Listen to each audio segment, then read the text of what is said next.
something on eBay. Okay. You're gonna buy it. You're gonna buy it. Okay, that's all we know. He's gonna buy it. Get the buying. That'll go along cool with Wilson. You gotta buy it so that way you can buy a customer review. Add to cart. That laugh was cool. Hey, Donna Main. Why are my cats in sweaters? I want to know who found this.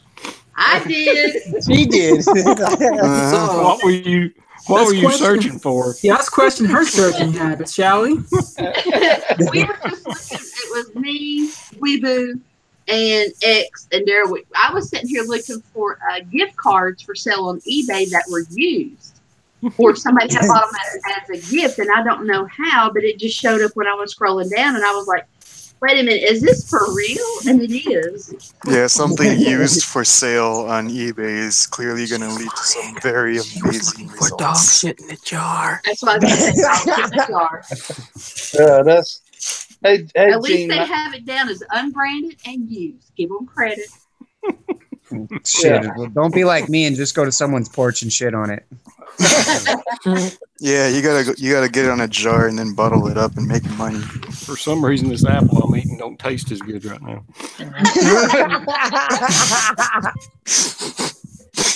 Wait till he introduce you to tubiflex worms.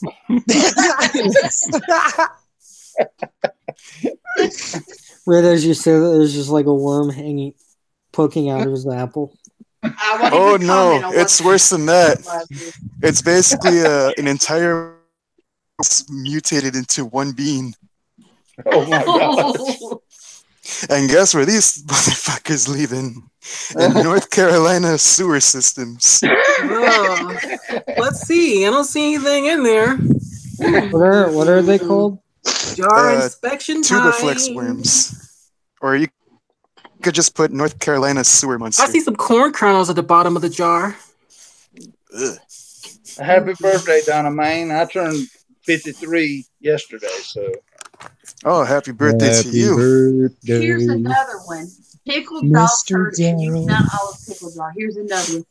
$38,369.69 or best offer. Y'all want me to message them and put a best offer in? Well, the seller has 100% feedback, which is great. Yeah, but here's another one though. If you just type in the top of eBay dog turd and used, this is what's coming up now. There's more on there. Well, they're selling higher quality stuff. Shit. I can send a message and put in an offer just for shits and giggles if y'all want me to. No, we ain't even going to offer. I think you could leave a review, like a customer review, but let's see what the seller's other items are. It's probably just the one item, but let's see anyways. Oh, he's a BMW homo. He's got a lot of Hot Wheels eBay store right there. He's got a lot of BMW 3 Series parts for sale. Oh. Uh-oh. Shit, I could have used them. Oh my god. Look at this. Hey, look, he has that dog turd thing, but then he has it up for $38,369.69. Yeah. You all will laugh. He's when also these got a people Louisville retire. Slugger baseball mitt in case you want to catch the poop without touching your hands. Shit. That's when you want to break the jar. The new He's got a BMW E23 7 Series manual shift knob if you want to shove it up your ass after you're done. That's what it smells like. Dude, those things are creepy.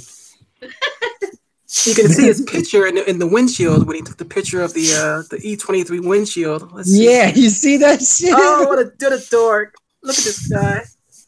He's a fucking There he weird goes, right dude. there. Yeah, there's the E21 and there's the E30. Sorry about the language, his and hers, but we just found something funny on E23 sounds like a 5 Series. Oh, I'm sorry. I'm sorry if I'm cussing too much.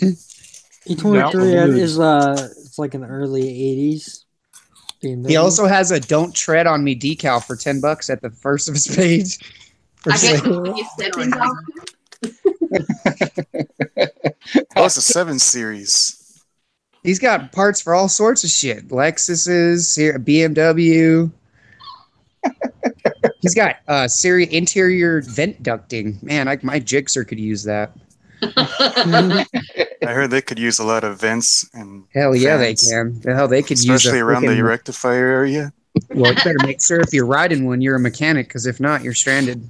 They say that about a lot of different makes and models.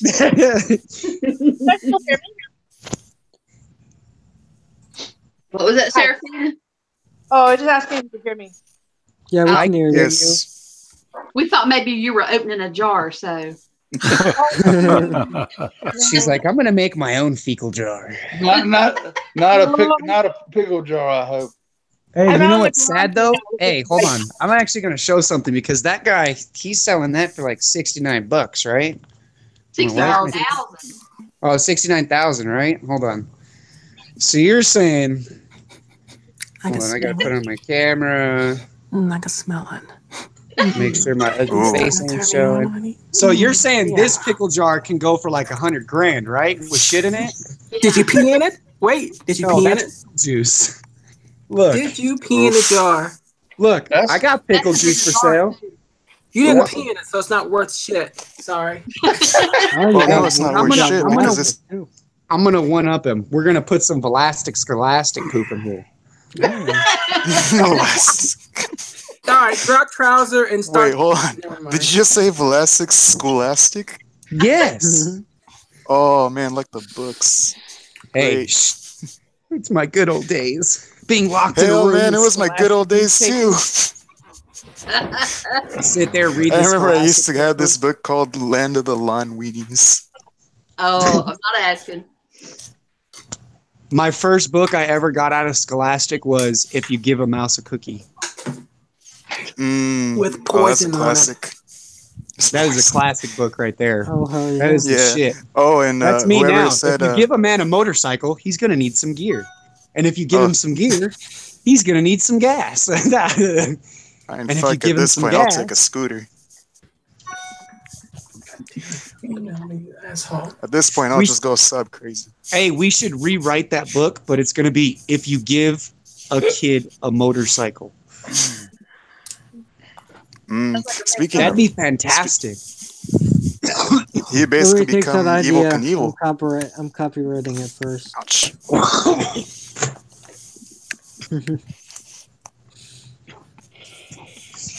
Then we'll write another book called If We Give Delissa a Pickle Jar. Oh no. I'm going to hand it to Alice. I know why. Make sure you take her to the vets first, though. I know why she was looking up pickle jars. I know what she was doing. What? She's just looking for empty jars to hide that lottery money in they won. That's one way to keep Ooh. everybody's hands out of it. That's what you call dirty laundry, dirty money. Was anybody told when they were younger by their grandparents that there's money buried in my backyard? Go search for it. No, start because for the most part, that would lead them to having their backyard ruined. Yep. I would have dug the whole yard up. Hell yeah, I 6 feet. sure would have. They'd be like, "Where the fuck are you? How deep Are you you go, digging at my Papa?" whole backyard? You told me there was treasure in it." If they didn't tell you, that means there really was. So Exactly. I plan on doing it to my kids. I'm gonna do it like next year in the summertime. I'll tell you one thing: when your kids are young, never buy a metal detector.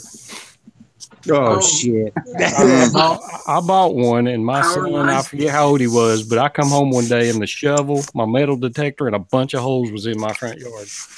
Ooh.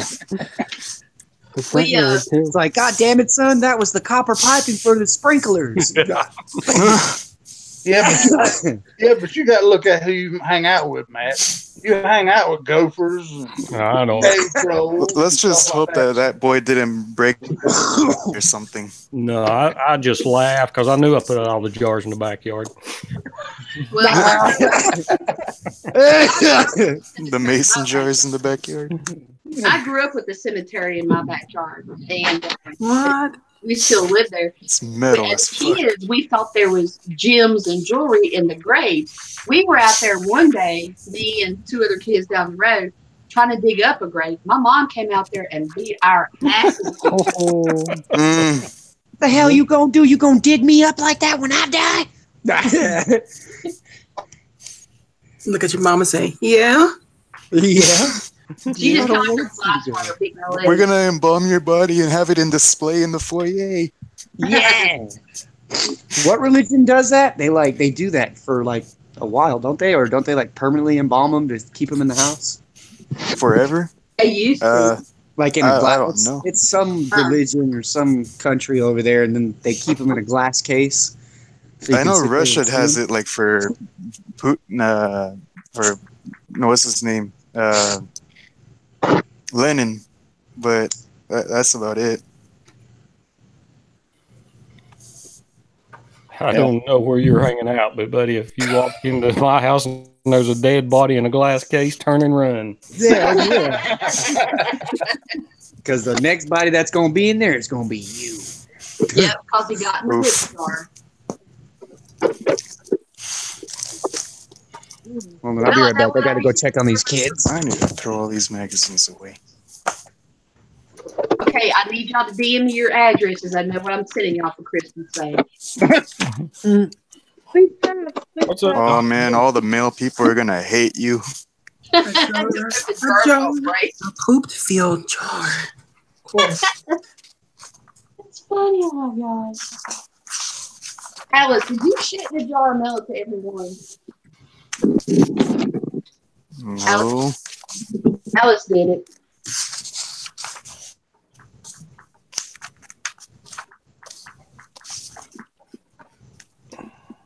So, Ms. Remoto, what have you been up to? Oh, I've been mailing out stickers left and right to everyone that I could find who had an address on their YouTube channel. I went through each subscriber to see where they had addresses. Some have them in their videos and some have them in their About page. Well, you're not going to believe this, but I'm sitting here writing your address down right now with this card and stickers. So I better get stickers back because I'll put a return address on it. Oh, yeah. Who said that? Who said that? Matt. Okay. Where did you win a card? Yeah, you won part of his drawing the other day. You already forgot. Anybody else want an Amazon card? I do. Well, speaking of which, Delissa was over there searching for them in the first place. I'm getting blamed for everything. I'm just sitting here innocent looking stuff up, and now I'm getting blamed for shitting in jars. You know what? You send me the pickle jar with the juice. I'll shit in it and send it back. I've got a lot of jars here that I sell on eBay. So how about we sell vintage milk jars with pickle juice and dog turd? How's that? Kind of highly suspect of what would be inside said milk jar. I don't know, but you're not helping your eBay store right now. Some nice grease and hair solution in that jar. Just look for pubes around the lid before you take it off, right? Hey, filthy. Your icicles. Oh Lord, I gotta finish. Well, you need if that's the case, filthy, then you need to buy this. What we found on eBay a few minutes ago. Oh Lord, I gotta send it to filthy people like that. I thought Dante come in. Did you come in, Dante? Yeah. Oh, okay. Yeah, he did. During stream. It's the stuff that dreams are made out of. Waiting to see how long it take for someone to realize I was here. I said hello, Dante, a while ago. That's a line I haven't heard in a while. Oh, the Trolling. weather outside is frightful. That jar of dog shit looks delightful. Oh no! Oh my god. We've made a huge mistake. Right as Holler comes in. Holler's the one that fucking put up the ad. I come into that jar of dog shit is delightful. What? Yeah, stop posting weird shit on the fucking internet, damn it. We found some weird stuff. What do you talk about? Holler Moto is the one that posted that shit. There's the link inside chat there, Hall. So you know what we're talking about. Well, you know I'm on my phone. Breaking the law. Breaking the law. When you Shit in your bag. You can see it too. So.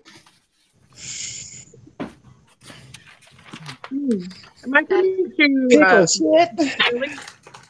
Filthy, check your Instagram messages. I sent it to you. Yeah, filthy. Fucking filthy. Filthy's all over this post. God, you French-footed bastard. Seems like people that talks about Foreman soup, so. Are we passing out shit posts again? If Prairie Boy can fuck Perhaps. a Christmas tree. Oh, I'm not even asking. Fuck a Christmas tree. The fuck is Filthy left you a love letter, Mrs. Moto, in the side Oh, you chat. left me In the just- chat. So I love you. You love me. Send me a pickled pinch of your ass. Yeah. I remember that one. Send me your pickled That got dingleberry. real fast for you, didn't it? yeah, I wonder if that's like French or if it's like Indonesian. What? What would you consider that? A pickled shit? Well, maybe it's considered both because it could be French Indonesian. What if it's Chinese food? You got yourself in a pickle now. That's all I can say. So is like everybody drunk in here tonight, or what happened? No, we're No. we're actually drinking pickle juice. Okay. Although This is what speaking happens of which, when- there is a drink I might want to try out later on, once I have funds. a shit What? Neapolitan. To shit in your to shit in the toilet? No, Like, it's you just a gotta drink wait that I till recently tomorrow morning found out for about. That's crazy. What it is, it's like a black tea with rum in it. Okay. That does not sound good. No, it does not. It sounds like it makes actually you go kinda piss does all sound day. good. Like, I like my unsweetened tea, but I would not want to ruin it with liquor. No, Why it would doesn't. you, what Drink do you, that. wait, whoa, no. Rum doesn't ruin anything. Rum makes everything better. No, it doesn't. Apparently, no one. I'm a in here- professional alcoholic, and I'm going to tell you that's a name. I'm a professional alcoholic. No one in here is Well, apparently. as an amateur alcoholic, I would like to experiment with some of this stuff. So apparently, no one in here has drank Long Island iced teas. Then Yeah, I have. Yeah, we have, but Yeah. you know, it gets kind of like after like your second one, you're like, okay, so You ever gotten drunk on stream and fucking curled up like a ball you, in your have underwear? to remember, Long Island iced teas are sipping drink. I drank Listerine in poop camp, and There that's you go. Whoa. And poop camp. And Boot poop camp? poop camp. Did you pickle drank jars? Listerine, So now we know where the jar came from. Okay, everybody, can y'all be quiet just a minute? Serafina, speak. See if you check your mic now. See if you can see the. Keep going. Okay, well, Whoops. So Moto TV drank Listerine just for the alcohol. yeah. Oh, It's fresh doo-doo. Oh, That moment when you're jonesing really hard and Listerine is looking really good. Hey, it was nice. When that bottle of NyQuil just wasn't enough. Dude, NyQuil doesn't even have enough alcohol in it anymore. Let's see. Dante, I'm going to. Did you see that link, Dante, on the right hand side? The pickle jar? I've seen the link, but I didn't click on it. Okay. Be warned when you click on it. I'm just not going to click on it. How's that? I'm about to leave for work. I'll be back. Look what look what he's saying in chat. Holy moly. He says, dip your dick in rum and feed it to your woman? What? What is this guy saying in chat? Hold on for a second. Number one, that would burn. Serafina, I'm sorry. I guess we just had a lot of people talking at one time. All right, who's unwrapping the candy? Oh, sorry, that's tape. Asshole. Who's kidding? It's Dirty D's. We're all doing okay. We're just laughing at something we found on eBay a few minutes ago. 30 days has a link. And You- no excuse. You have Dirty a link. deeds done dirt cheap. Yep. No, it's D's, not D's.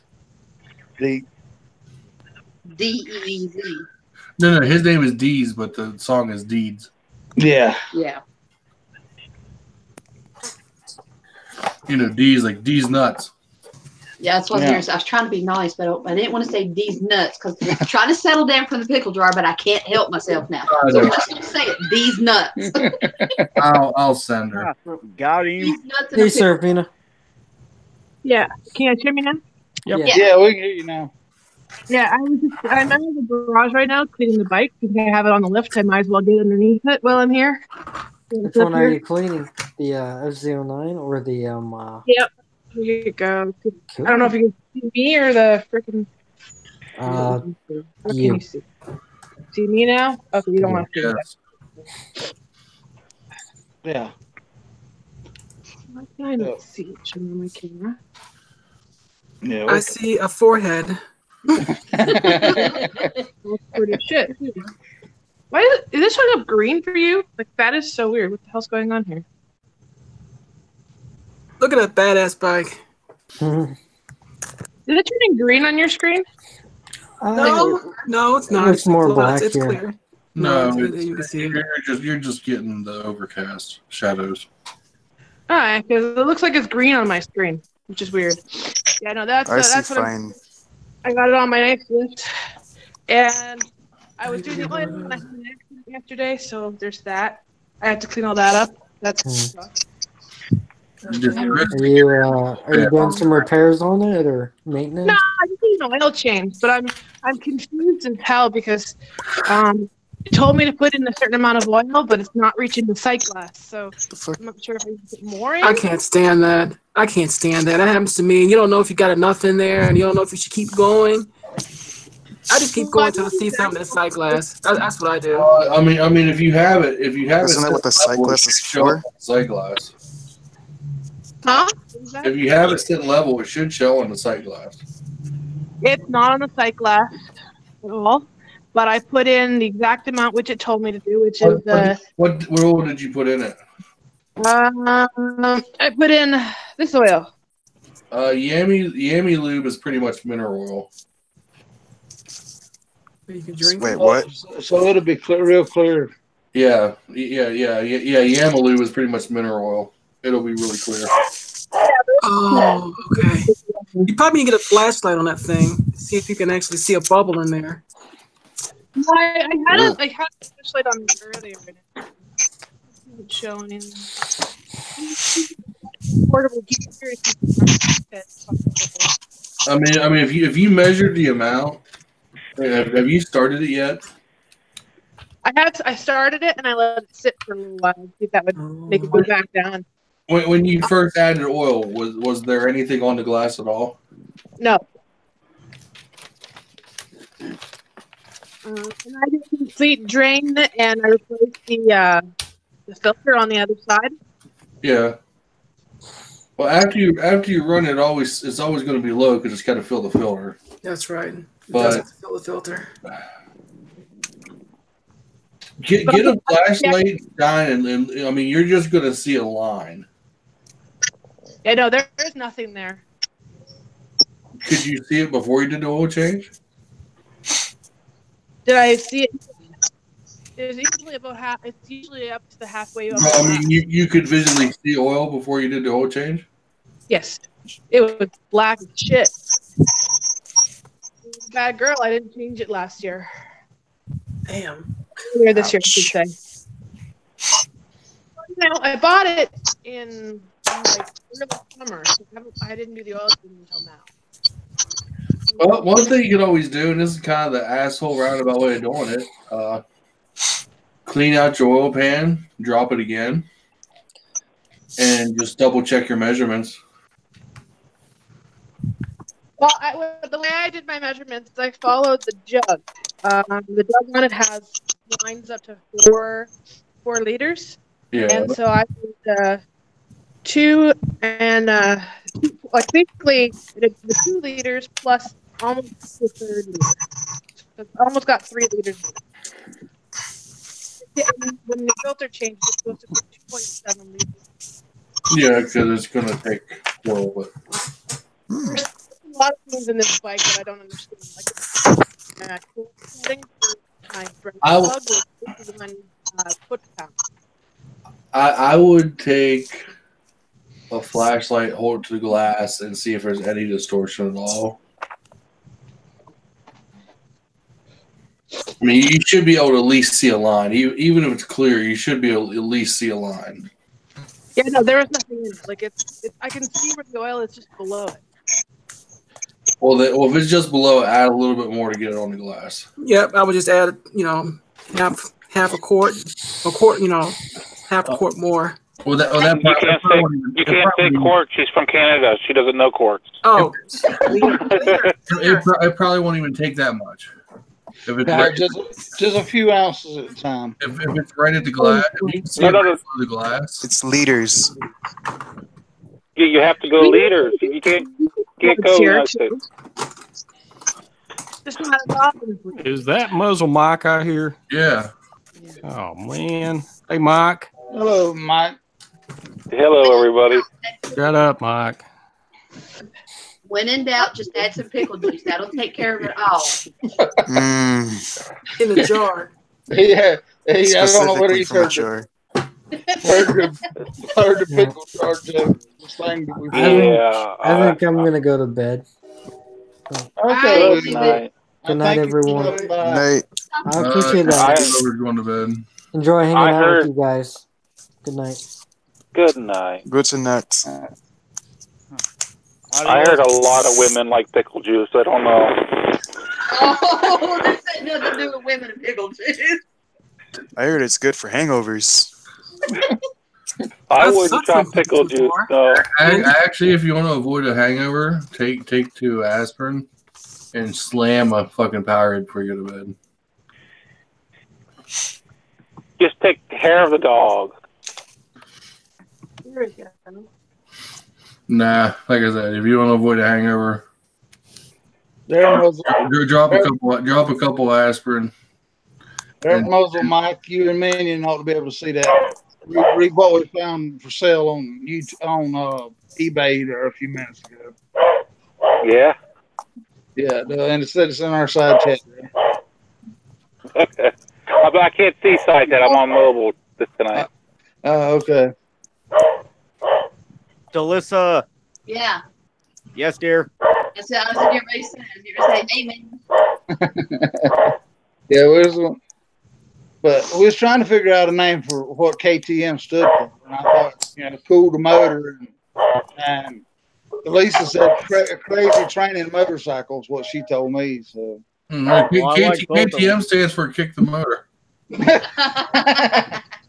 Well, I guess if it's a kickstart, you ain't wrong. Well, it depends on how you kick it, Well, as long as it's not a Honda, it's okay. KTM's okay.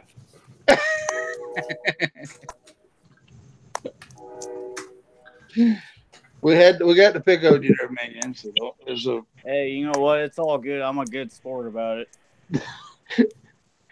It's like that picture you sent me on Instagram about my Chevrolet. So. Yeah, it's like Dodge gets 1 girl, Ford gets like 4 girls, and then Chevy gets towed. Hey. Hey. Oh, I get better means of that.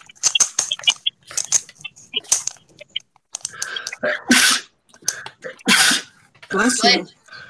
I mean, I see it this way. As long as it gets you from point A to point B, it doesn't matter to me what you ride or drive, long as it's not a Honda. Well, here we go. That's why I got a VW. Hey, I had a VW Rabbit back in the 80s, and I loved that little Rabbit. Yep, I did too. That was my first car. 1979 VW Rabbit, powder blue. I had a 1980. I had a 1980 that was fire engine red. And here I am wanting it because I have the engine that I want inside that car. Well, see, nowadays I couldn't fit inside that car. What? What kind of motor you want? Put in a gas Hayabusa motor? No, I got a I got a 2005 GTI, so it's a 1.8 turbo. Nice. And then put that inside of a old Mark 1 or Mark 2 Rabbit, and ooh, those things fly. The only vehicles I've had is I'm now on my third Ford Ranger. I've had an F-150. I had my grandfather's 1941 Ford Coupe Hot Rod, which was Hot Rod Red, and then my 96 Explorer that I got from my grandparents. Original 32 coupe. Well, so you don't even know the experience of other vehicles, other than Ford. Well, my dad had an 88 or 87 Nissan hatchback, little front wheel drive 4-banger piece of shit, and that thing was all right. And I also had my grandfather's 1971 CJ or 74 CJ5 Jeep, which was a badass freaking Jeep, but fucking blew a motor hole in the side of the motor doing 85 down the freeway. Well, they're not really geared for that. So as he's saying, you've never drove a real vehicle. Hey, the hole in the side of the motor, you just plug it in and add a wheel, and you keep on going. Hey, Chevy, Dodge, and everything else is not a real vehicle compared to a Ford. So, yeah, it might be okay out there in the desert. I will hand you that. They won't rust in the desert too bad, but yeah, because I mean, Chevy's like a rocket, just sits there. Yeah. Well, see, Chevy's a lot like Hondas. You're supposed to buy them to look at them. But you also got to remember, Dodge is like a Ram. It just runs into shit. I had that trouble with the Goat. Yeah, the Goat does that. Goats and Rams are close. Of course, the Goat likes to lay on her side more to running into things. Well, I'm talking about the big horn sheep, which are also called Rams out here. That's why St. Louis Rams moved back to L.A. Well, I've got 2 Dodges, a Chevy, and a Jeep in my driveway. So you also have a Fursus. I pity you totally. I mean, God just didn't like you. And Matt, you probably got a 350 Chevrolet motor sitting beside that Jeep. So when that Jeep motor blows up, you can put the Chevrolet motor in it. No, actually, I've got a 4BT diesel sitting in the shop. He's got that 350 Chevy sitting in his bathtub. What are you talking about? He's real redneck. See, the only reason why Dodge uses the engine that they use is because they wish that they were coming, but they can't.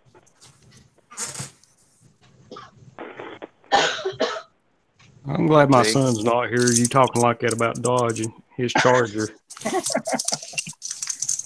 The only Chargers I like was made in the early 70s. I do like I could rip on Chargers all day. I do like the newer style Challenger, the Hellcat Challengers. Those things are nice. Yeah, he does too, but I'm not paying insurance on that. Oh hell no, dude! That's got to be what, like $500, $600, $700 a month. Probably more. How you doing, old man? I tell you, Canadians have weird addresses. You think? Oh my God. I'm pretty sure they say the same about us. I know it, yeah. Why do we have weird addresses? Oh, Seraphina's here. Sorry, Seraphine.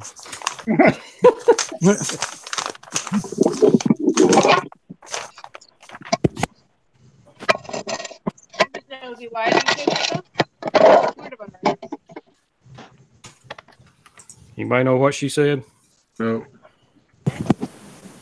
Not really. I'm just waiting for Seraphina to be a transplant. What? Sorry, what? Transplant. Transplant. Have her move to the United States. Yeah, I heard a while back she was talking about moving to Ohio. Be a transplant. Then she found out you lived over that way, and she's not coming. No. I don't live in Ohio. You live No. You live close. Well, yeah, I could throw a rock into Ohio, but no, I don't live in Ohio. This is the Commonwealth. We share everything. Sounds a lot like communism, but okay. Well, kind of is. In Pennsylvania, it kind of is. And I'm not happy about it, but it's where I live. Same thing about California, I guess. Yeah, Well.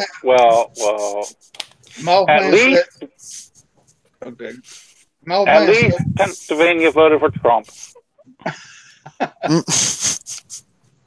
Mothman said, "Why are Hellcats so aerodynamic so the tow truck can get good gas mileage?" That's it. There's a lot of plastic in it too to be light. No, actually, those are one of the heaviest cars in the fucking street. Yeah. What, like 4,800 pounds or some shit? Yeah. Something like that. But then again, we solve it the good old American way by just throwing more power at it. Yeah, I mean, that son of a bitch comes low with stock like 600 horse or something.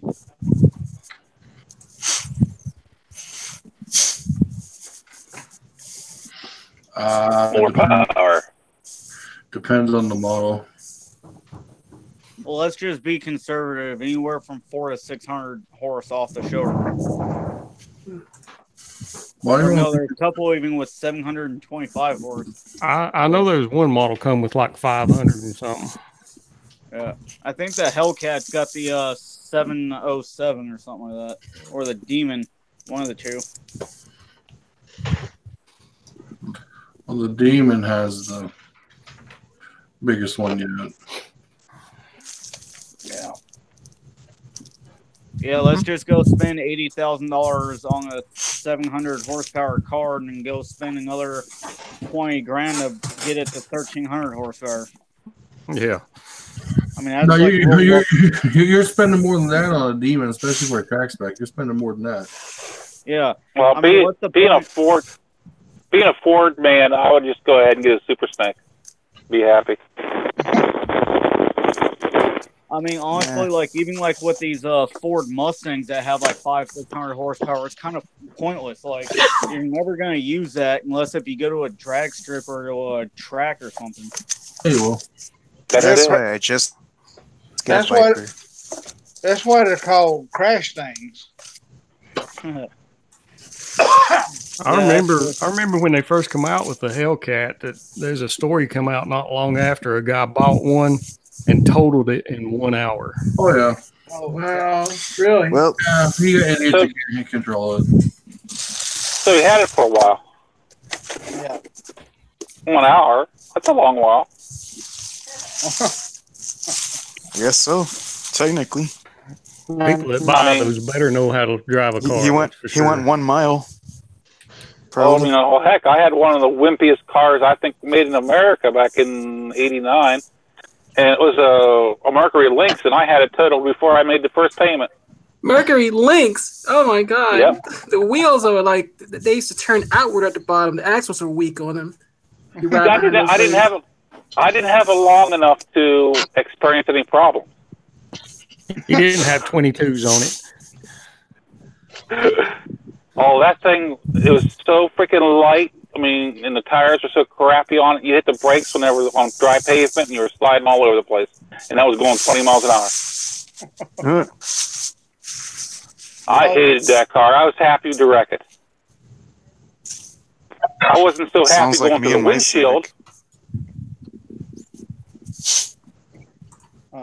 That's a good topic. What's everybody's worst and best cars they've had in their lifetime? Oh God! Civic. The worst car was what was that? The little Chevys from the 70s and 80s. The little teeny Chevy cars that. Just the Citation, Chevy Citation is horrible.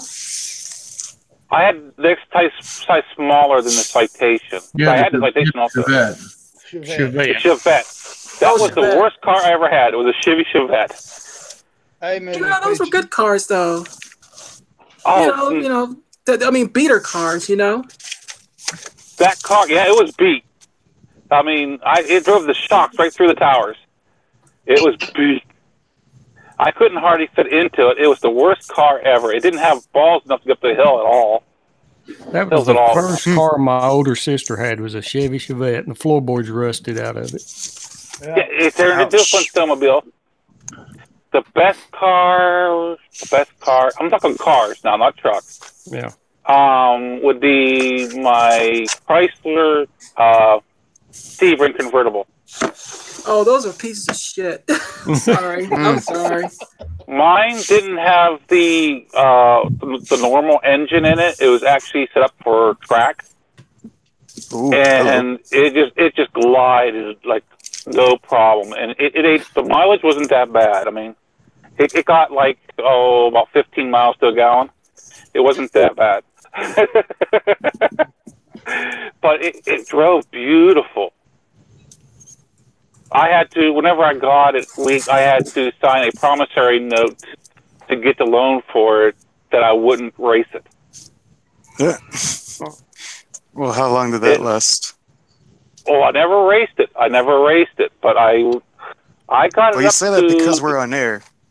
Well, you can honestly say you can say that it never happened because I never got it on video. Right, two ATVs, the best Honda, I know what's going to be, and the worst. What? She heard Honda. She walked in there.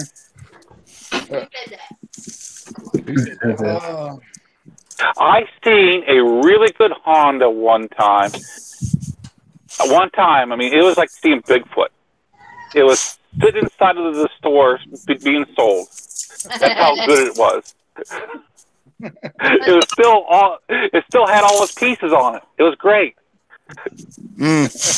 Don't lie, it was that big piece of wrecked piece of shit that was sitting in the back of the store getting ready to go to scrap. Oh God. Well, I've seen a lot of. You're talking BMW there. Yeah, right. I agree with that. You're talking BMW. Let's see. My first car was a Pinto, and my favorite car was a Taurus. I still got it. Pinto, the worst fucking car Ford ever made. Oh no, Pinto was great, especially if you wanted to die. Want a Pinto. All you gotta do is tap the rear end and it explodes. It was the greatest car. And the sad thing is I'm a Ford fanatic, and I will be the first to admit that the Pinto was the biggest piece of shit Ford made. They should have just brought over the Escort. The best Pinto was the glassback, the full glassback. That was an awesome car. You didn't just explode. Glass flew everywhere. Do y'all remember the Gremlin? Oh, yeah. Yeah, the Gremlin. I had an uncle that used the Gremlin to tow his boat around. And that thing, you could see the road going by as you look down the floorboards. It was awesome. You could also use a Gremlin to tow a Toyota Prius. Well, see, Gremlins were really good paperweights also. As long as you kept them out of the weather. Seeing that we're talking about old cars, and this is coming from a Ford fanatic, the one car that's really nice that Chevy made was the old Chevy Nomad from 1956. Yes, I want one. Yes, that was a good car. Wagon life. I like the white and red one. Chevy Nomad, huh? Never. I gotta look that one up. It's a big old honking wagon.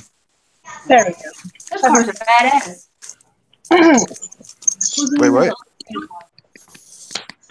Now, if you're wanting the best and worst trucks I've ever owned, the worst truck I've ever owned was a Toyota Tacoma Pre-Runner. That thing was a hunk of junk. I mean, brand new. You hit a small pothole and it bounced you into the lane beside you. It was just a piece of crap. It rode rough. Had the wrong suspension on there.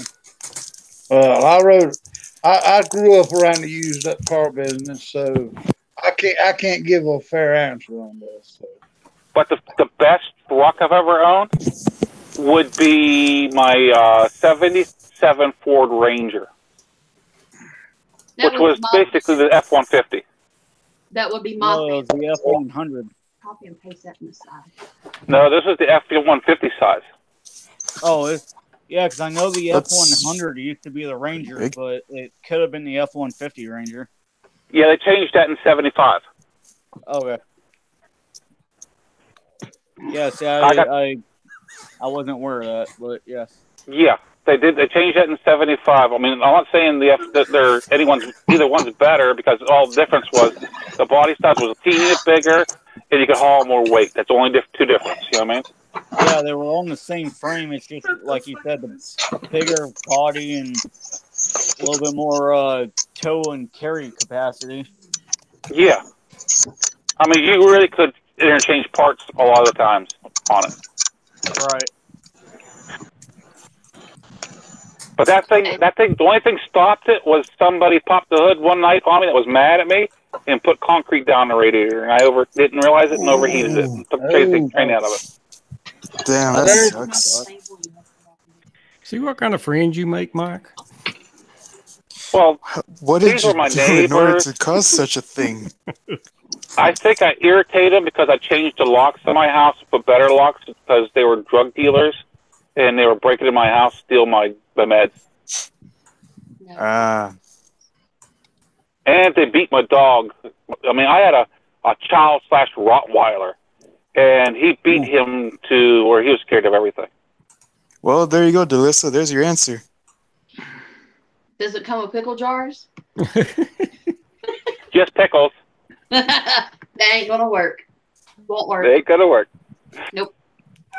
But my Ranger actually, on the bottom part was colored as a pickle.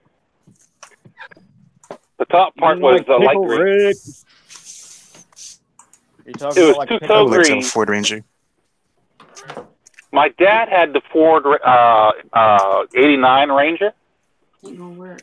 That was the small Ranger, and I really didn't. It rode real nice. I just didn't care for the size of it.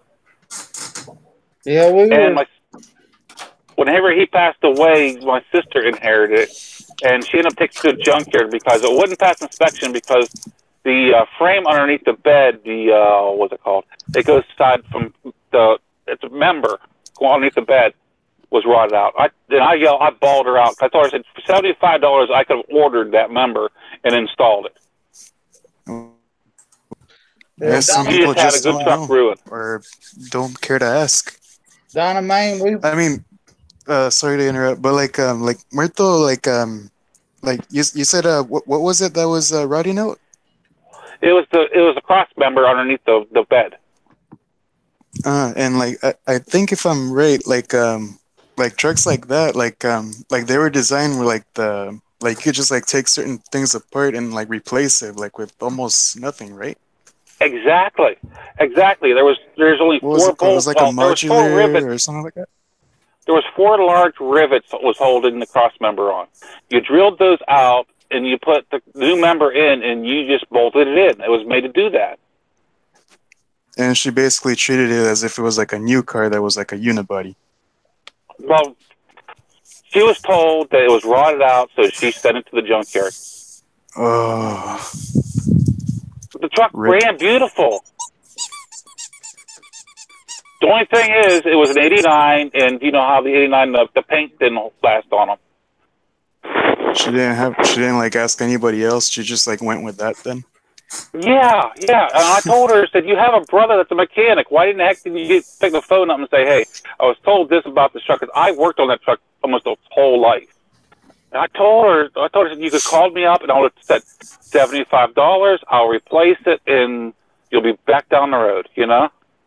Did she take it to like an actual mechanic or like to a dealer mechanic? She took it to it's a back road garage for inspection. Because in Pennsylvania, I mean, you have to get inspected once a year. Mm-hmm. Which I don't agree about paying that tax, but I do agree in getting your vehicles inspected for safety. You know. Yeah. How much did it cost to get it inspected? Inspected, what was it? Last time I did it, I think it was $65 for my SUV. but yet I have to pay an emission inspection in the county I live in for the emission laws. But I mean, it's not that bad. I really complain about spending $50 every other year for getting my truck smogged. No. Speaking of which, I need to get my car smogged as well. You're in California too, right? Yes. Oh yeah. Which means unless it I'm was sorry, built guys. before 75. I'll pray for you guys. Yeah. Well, the only way we're able to avoid it is if A, you own a motorcycle, B, you own a car that was built before 75, or C, I think it's a diesel that's built before 91, was it? Yeah, it is. I thought it was like 25 years or older. No, it's that's other states. For us, it's it has to be built before 1975. Yeah, so 74, 73, 72, yeah. Yeah, so basically you could own a hot rod, you could own a muscle car, so long as it was built before 75, but you can't own anything else at that point. On the Hangout screen, there's a link in the bottom. Click on that link. That's the car I want. That's my dream car right there. Hey, Mike Parsons and Darren's Northern Life. They're going to love my car. Too bad I can't click on the link. I mean, I know it's got to be a Honda. No. It's actually not. Oh my God! It's a Mothman car. Me and Mrs. Moto is going to ride around in that thing. Mothman farted in that car and blew it up like a lemon. You know, that car right there, you could slam on the brakes and roll for it back up on the wheels and keep going. Yeah, just roll right on over. Yeah. It's even got a sunroof on it. Look, or it's convertible. Check it out. Yeah. It's the Urkelmobile. I love that. Yeah, Miss Moto could stick her head up through that sun roof. One could drive, one could see what we're doing. I'm gonna hop onto my computer in a moment. Just give me a while. Bye. I'll be back. I'll be back. Hey, all. Tell Mothman he needs to check his Instagram messages. Mothman, she put it on Instagram for you. His messages. In your messages. Did you actually hear me this time? Yeah, we can hear you now.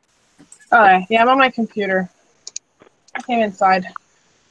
Oh, well, did you figure out did oil ever settle down? I just added a little bit more oil and I got it to the center of the sight glass. So we'll just leave it at that. Hope for the best. Now the next thing is to figure out where the hell the plugs are on this one so I can trace some stabilizer at. Well, are you liking your lift? Is it working out for you? Oh, if you had seen me yesterday putting my bike on the lift, you probably would have laughed your butt off. Oh, well, you should film stuff like that, sir. I was wishing I had. I had the lift a little too close to my table of junk, and I didn't take my old oil last year and get rid of it because I just was too lazy. Well, I kicked one over, and it got all over my feet. So here I am trying to push my bike up on the lift while my feet are in a pool of oil. At the end, this is just a story. If you didn't film it, it didn't happen. I have the evidence on the floor where my feet were sliding every which way. That could have happened anytime. No, I'm just tapping. Just put it on video. It was funny. It probably would have been, especially hearing me swear, because it's the first time I've ever put a bike on a lift. Guess how I eventually got the bike on the lift? I turned the damn thing on and I made it make itself get up there. All I was thinking the whole time though was like, please just be careful of that throttle. I don't want it to end up on the other two bikes. Off she goes into the wild blue yonder. Gone. Yeah, it would have taken out if it had flown forward, it would have taken out all three of my motorcycles, like all of them. And only two of them are insured. Well, Mrs. Moto, did you get your shed? Did you get a shed? I got it scheduled to be delivered and installed next week. Oh, Cool. I got a big one, 12 by 16. That's good. That's the size I need. Send it to me. Well, for all of her Honda parts. Actually, I need it for my junk. Yeah, Honda parts. Her pickle Not- jars. Tank is taking up residence in the big shop, 18 by 24. Yes. I can't even move around down there hardly anymore. Yeah, it's because she's got enough Honda parts to build like 5 more tanks. That's why. To get off topic of bikes, the little puppy that my sister adopted, she asked me the other day, would I be upset if she regifted? Jokingly, because we didn't realize we were buying a little terrorist when we bought a puppy. Always buy a terrace when you get a puppy. Oh my gosh, I literally called her a terrorist after I went looking for her. She was playing with the other dogs, so I got down on all fours, was looking at her underneath the table. Well, next thing you know, she flies up from under the table, jumps on my head, starts eating my hair. I get up, and then she grabs my arm. I'm like, what are you doing? Why are you taking me on? Now, Matilda ain't that bad. Oh, Matilda definitely is that bad. She's a terrorist. You literally you get one thing from her, and she immediately gets something else. So at one point, she went running past us with my sister's shoe in her mouth. Then the next second, she runs by with the broom again. I had to hide the broom. I had to hide my sister's shoes. She grabbed a hold of my backpack with my computer in it and tried to drag it. She ate not one. She started chewing on not one but 3 different rugs. Your dog's just like my dog then at that point. I think our biggest issue is we got a puppy that needs to actually get outside, and like you have to actually get it running, get it tired out. But I looked at the thing. They tell me you're not supposed to take them out on a walk until like a week after their 3rd set of shots. So I can't even take her out until next month for a walk.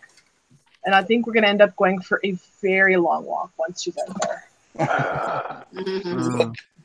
Well, maybe 3 times a day. You can buy those weighted vest things to put on them.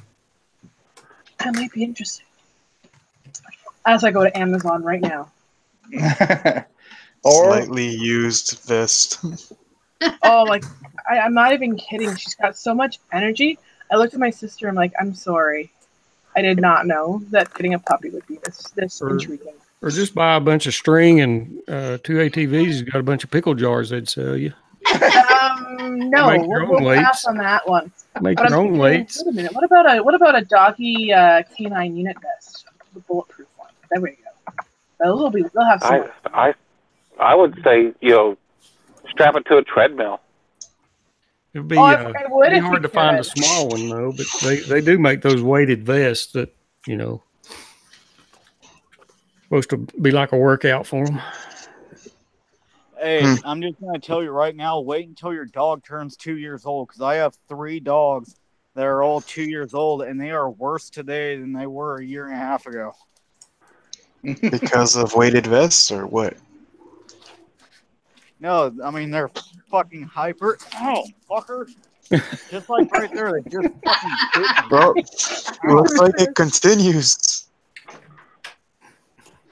Here we go. $1,400 for a weighted down ballistic stab-proof bulletproof vest. Oh, bulletproof? No, don't know. Hey, I've been teasing my sister that I'm going to take her dog out and get it trained by a canine unit thing. Me, dude.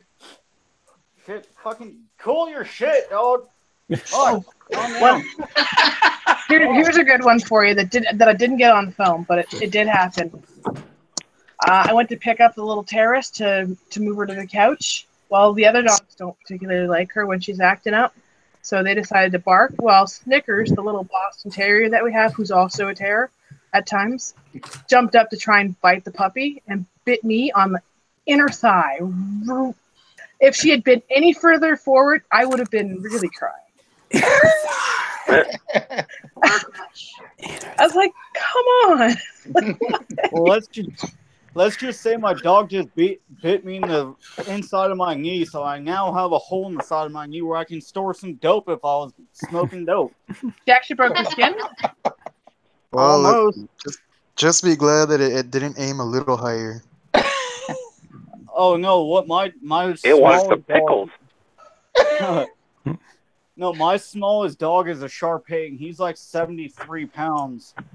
And he jumps up and hits me right in that crotch area all the damn time, and it sucks. In the crotch. I got a funny story about a damn Shar-Pei. Well, a guy I used to work with, he had a wrecker and his niece wrecked her car. Well, we went down to pick the car up. Well, instead of being able, instead of her leaving the dog in the car and her getting in the wrecker with us to ride back home, no, she's got to get the dog out, the Shar-Pei out, and put him up front with us. And about that, we get started back up toward the house and toward the shop, and that Shar-Pei turned around and aimed his butt right at Otis, the guy that owned the record. She aimed, and then she cut loose, and it's cold as all get out outside, and he said, roll down the window, but the passenger side window on that record was stripped out, so you couldn't roll it down with your hand. and that dog, I mean, I'd hate to see the methane gas cloud stayed in that damn that truck till we got back to the shop with it. Oh shit! I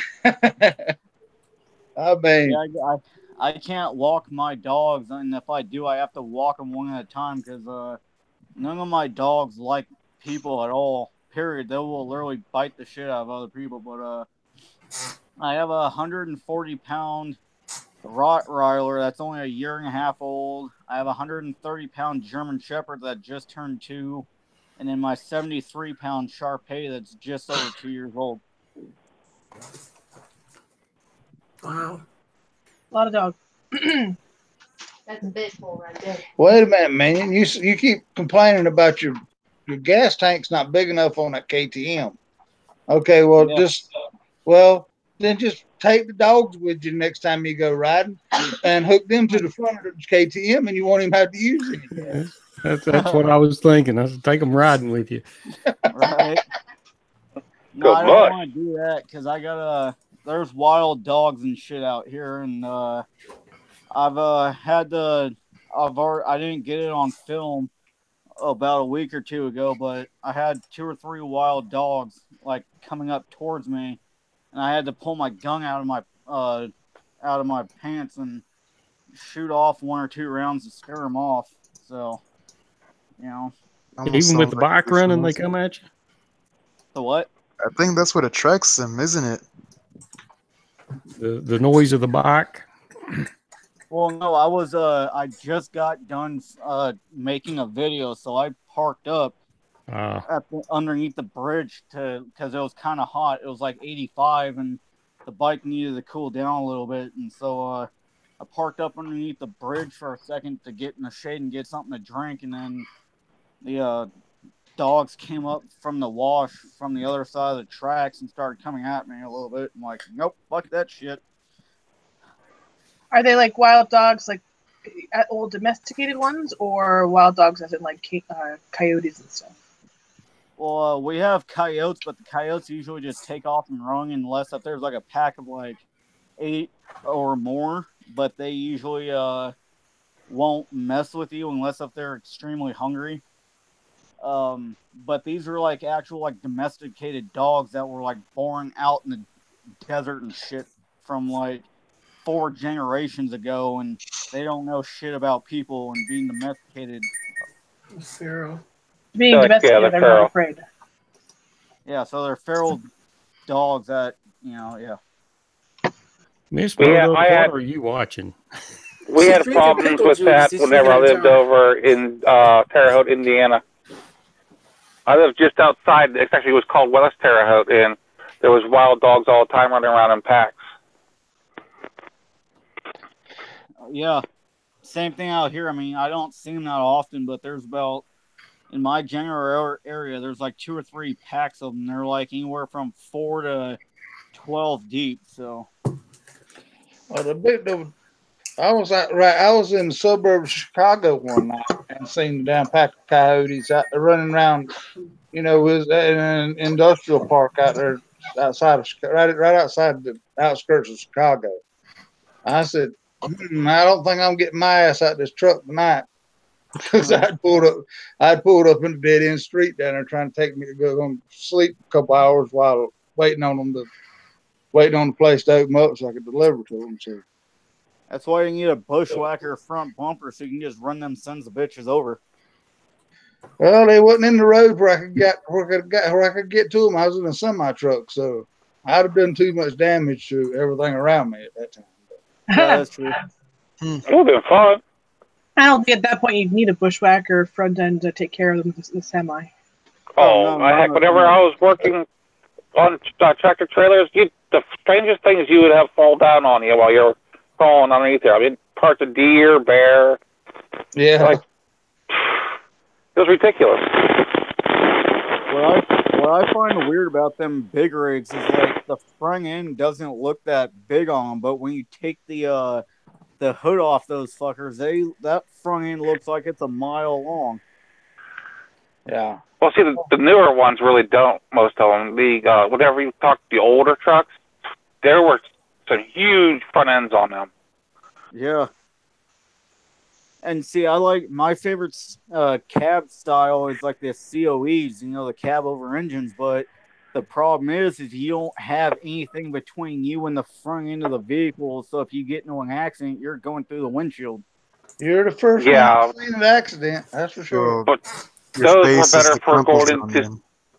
Those were better going into cities, though. You had a tighter turning radius. Yeah, exactly. I mean, I would love if I were able to get my Class A license.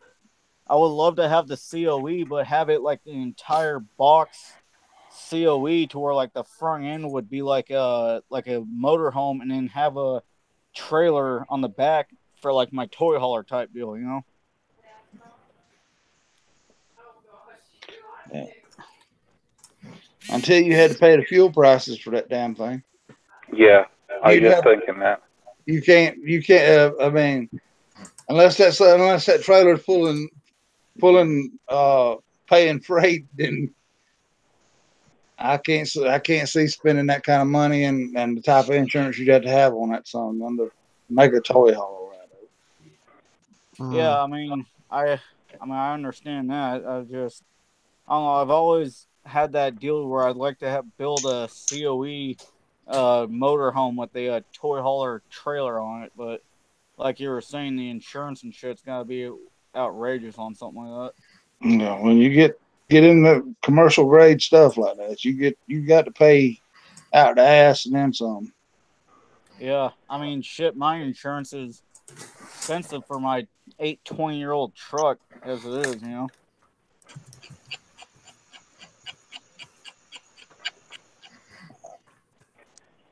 I'm just so happy my insurance isn't that high. With me, I kind of dare people to hit me. Let's see who has better insurance.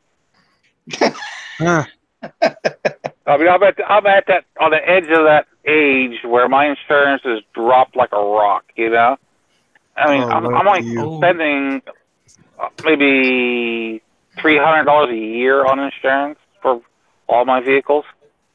And I was like, this is so cool. It's full coverage. Go ahead and hit me. My insurance is good. They'll go after you. Yeah, see, my insurance is $300 every 6 months for just liability only. Wow. I mean, that's the bare minimum of like $15,000. Jesus. Which is barely probably enough for anything. That's for a motorcycle or your car? My truck. Okay. Now bring the bike into it. Snoring. I was just wondering if we lost Dante. Yeah, I think so. I think you're probably right. Sounds like his hangout. Uh-oh.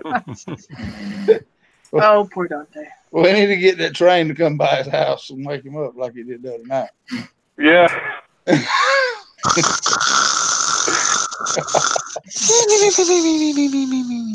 There's a picture of my other toy. Oh, I can't see because my connection is shit. Your other toy seems to be laying on its side. Oh, there it is. No, there's still two wheels on the ground. Don't know how to draw.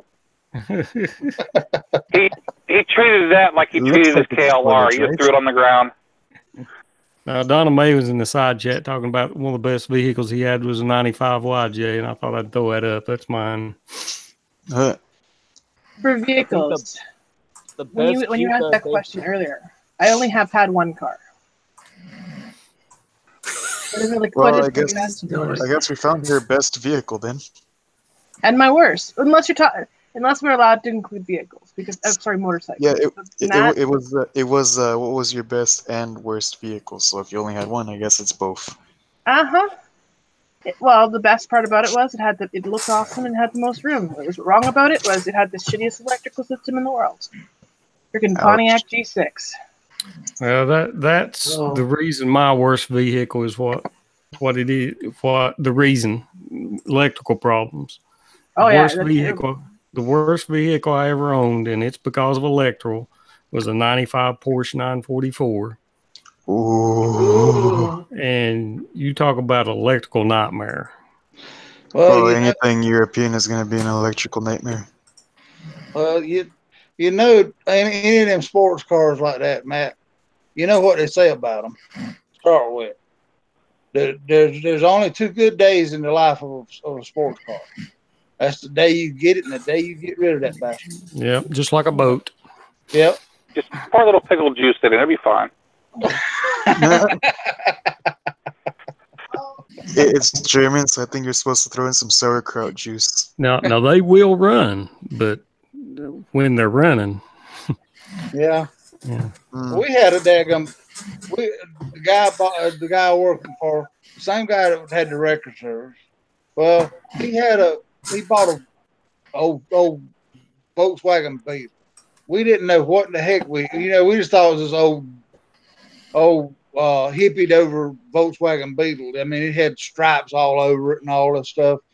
And so we took it to the doggone car auction one night, and everybody and his brother come over to that car, and they were standing around like that was a piece of gold or something or another. I mean, now we thought this thing was the ugliest damn car we'd ever seen in our lives, but come to find out, after Porsche engine in it. After the bid, I mean, it went crazy when they went under the hammer bid, and when come to find out, we asked the guy, well, what's so special about that daggone car? He said, well, that car, that same engine will fit. I think it said a 911 Porsche or something like that. And I mean, so that particular little, I knew it had a little bit of power, but I just, I didn't know what, we didn't know what the heck we had. Unfortunately, a lot of great bargain stories are made like that. Yeah. Somebody tries to sell a boombox on the Craigslist for like $25. Later on, you find out on eBay that these things are worth $1,000. Hey, Ken's Vlogs. How are you tonight? Everybody's got to show their pickle juice. That's it. Yeah, that's one thing I got to say, Mothman. Them daggum, all the Hummers, period, not just the H3. It was, I mean, unless it was military grade, the Hummer wasn't nothing to them to start with. No. Makes me sad because I always consider the H1 Hummer my dream truck. Yeah, until you had to pay the gas bill with you on that.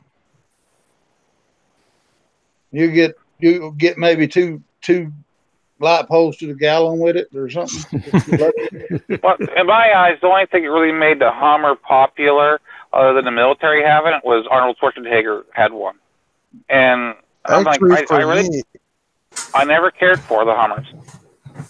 I mean, Well, for me, it was mainly because my dad and like a video game that I had too that it was called Test Drive Off Road, which had a Hummer in it. And I guess like my dad kind of pushed it on me as well, and like I just kind of grew up like thinking the Hummer was like the most badass off-road vehicle ever. So It depends yeah, on there's what that. kind of off road you're doing. If you're in the mountains, no. No. Didn't one of the Need for Speeds video games have an H1 in it too? Probably, but yeah. Yeah, because I know I played one of I don't play a lot of Need for Speed actually. I don't either. I was more of a Grand Theft Auto guy, but also GTA Vice City has them too. The H1. I mean, personally, I think I'd buy a tank before I bought a Hummer. Yeah. Well, you get about the same fuel mileage. Yeah, but I mean, Vice City did have like a Hummer in it, but I think it was like the military only Hummer. Yeah, well, the military Hummers, they're actually hybrids. They got diesel over electric, so they can actually get pretty decent gas mileage out of them things. You could also get them at a relatively decent price as well from auction sites. Yeah, but I you mean, can get them for like $1,200. And some of them Yeah, already from has bullet holes through them. Yeah, sorry, not auction sites. It was a military surplus vehicle sites. Didn't they stop selling to the public? Yeah. Nope. Well, they kind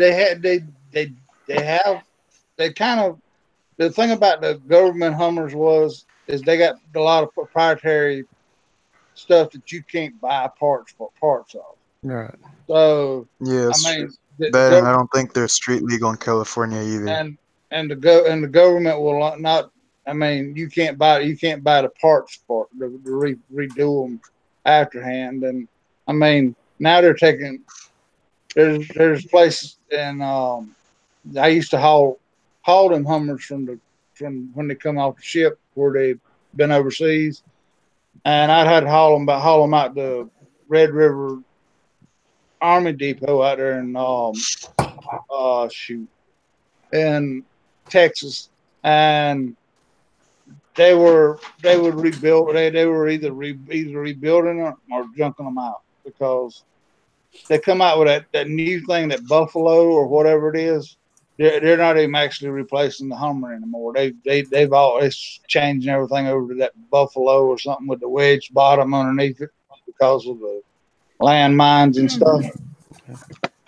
So if you go to govplanet.com, you can still buy a whole shit ton of different military trucks like the Deuce and a Halfs, the Humvees and shit like that and all that. A lot of areas around the country, though, you can only use them on your own farm or something like that. They're not road. I know the local police department here used to get some, but they don't allow them to get them anymore. Yeah. I think there was also some controversy behind that as well. I mean, and being a truck driver and hauling a lot of that government stuff like that, even the blowed up ones, they were bringing them back from overseas when they brought the blowed up ones, and where they were hitting roadside bombs and stuff. I'd have to tarp those because the government didn't want the people to see how bad how them roadside bombs actually screwed up, when they blowed the bottom. Yeah. So between those roadside dogs and the terrorist dogs. Yeah. Don't forget that odd-looking bag full of trash sitting on the side of the road either. Yeah. Yeah, I mean, but pickle juice everywhere.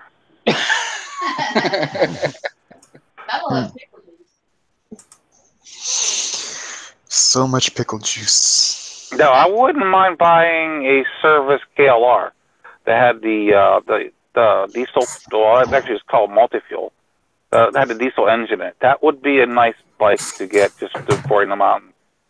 Yeah, that's kind of what I'm kind of saying about the Hummers, where they're kind of a hybrid engine in them, where the diesel over electric or something another, where it's kind of almost like a locomotive train. You know, it takes the diesel to get it started, and then once it's started, then most of the time, the trains nowadays, that's why you don't hear them coming if you stand on the damn railroad tracks, because I mean they're basically running off generators. Yeah, It really what messed you would up the mostly Native hear is Americans putting ear metal on the track. things. Yeah, I mean, there's coming around these curves down here in these mountains with them trains and stuff. We don't even hear them unless, you know, when you see that stop sign at that little private crossing we actually have to stop at that, because that's a pretty, and if you go just flying across it, just trying to look both ways before you get there and just try to cross it, the damn train will just about get you if he's coming around that corner. And so that's a challenge. Yeah. Well, everybody ain't riding a goat. I mean, if you wreck a damn goat, you just sweep it up in a pile and get another one. I mean, so my goat, I mean, if I lay it down, I just pick it up and restart it and keep on riding it. Brush the dirt off later. But that's the way she's made. But usually the way I'm when I hear goat, I'm still thinking about GTOs myself. But. No, my goat, it's a KLR 650. Yeah, but it's. I laid her down going down to Dante's house the first time, and I got all cleaned down to Dante's house before I realized that my right hand ammo can in the rear was all squashed in. I didn't even pay attention. I just picked it up and kept on riding. Had a smashed mirror on it. That's okay. Keep on going. Well, you was on. What did you take? The goat trails to get to Dante's house, or what? Actually, it was a goat trail. I mean, the GPS told me to take it. I started taking it, and I hit some loose gravel on this steep hill. It was twisty, and the rear wheel went out from underneath me and laid it right down. Yeah, for you guys that don't know Muzzle Mike, he's better known as Two Goats in the Garage. Yeah. Wilson called me that, huh?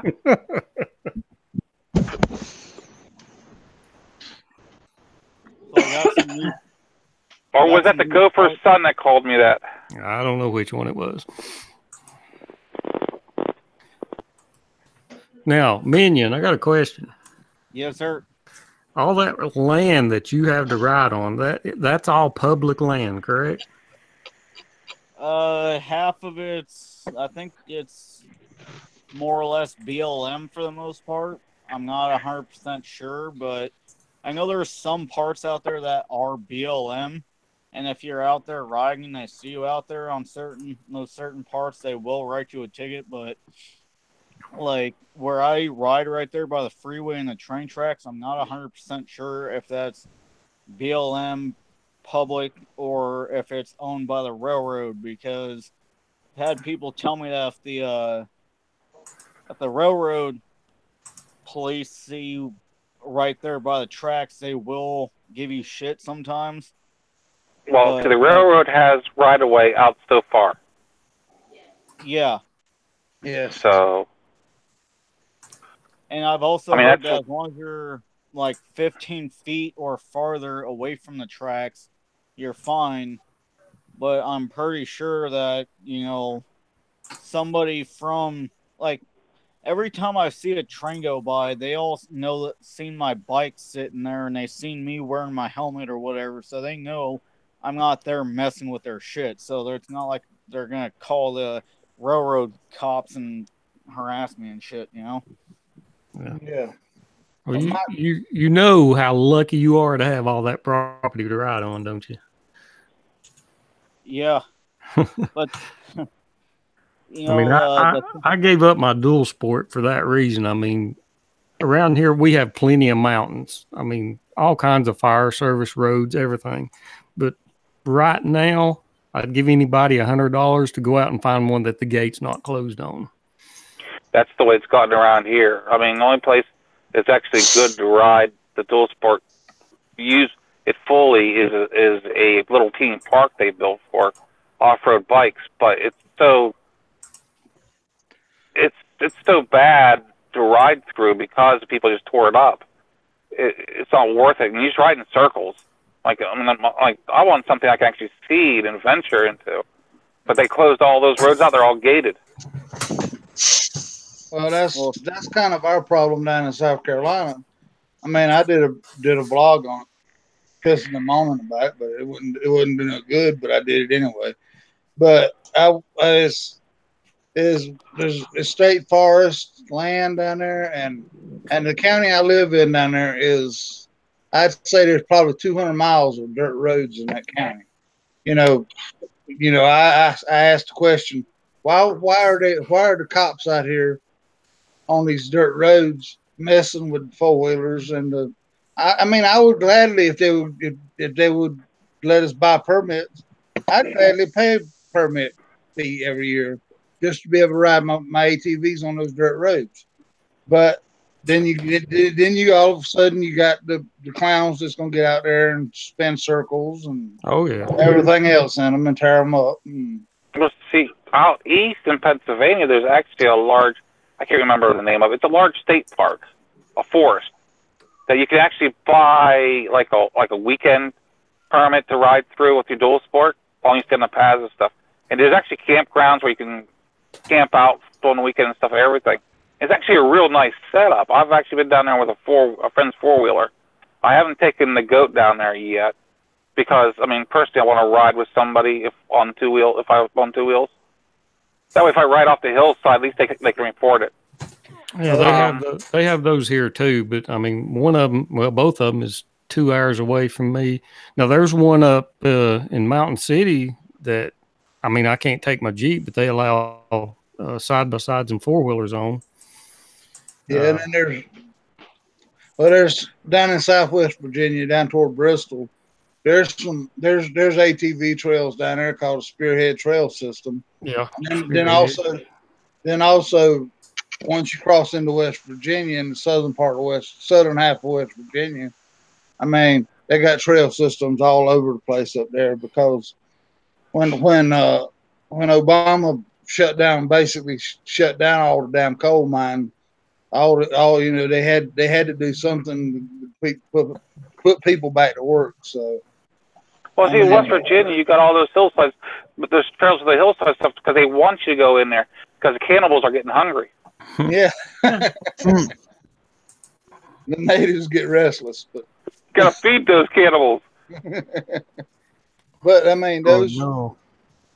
But I mean, and that's kind of why me and Delisa, we're going. Not only is kind of a family drama going on in South Carolina, but we're gonna sell out down there, and we're just gonna move everything back up here, and that way we can start.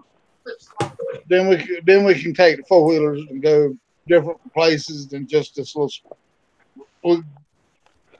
I'm thankful we got this little spot down below our house here that we can ride, but we can go get up on like the Hatfield and Coy where they got 400 or 500 miles of riding, or even down in Southwest Virginia down there, up toward Grundy and we're in the coal mine country anyway, where we can ride the four wheelers and stuff like that, and just make it a lot easier. I mean, well, Daryl, like I told you, if you and Delissa come out here for SCMM next year, like I said, there's Ocotillo Wells and Glamis, which is where they're both an hour and a half from me. Glamis is more like sand dunes and shit like that, and then Ocotillo Wells is a mixture of everything, but from sand to dirt and hill climbs and all sorts of shit.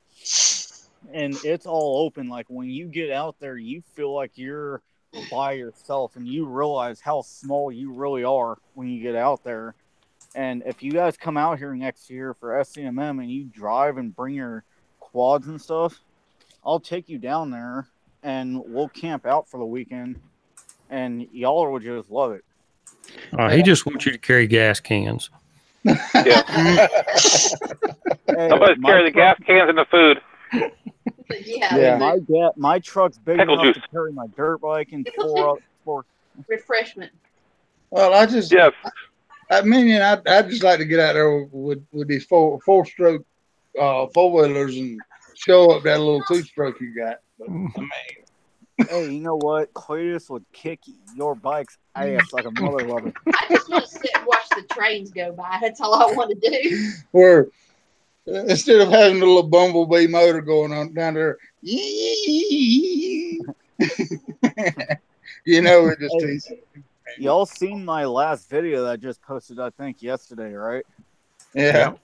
With that one train engine going by itself backwards, like Yeah. tripping me out. He dude. forgot Like, something. Yeah. I don't think that trip paid anything. Nope, not at all.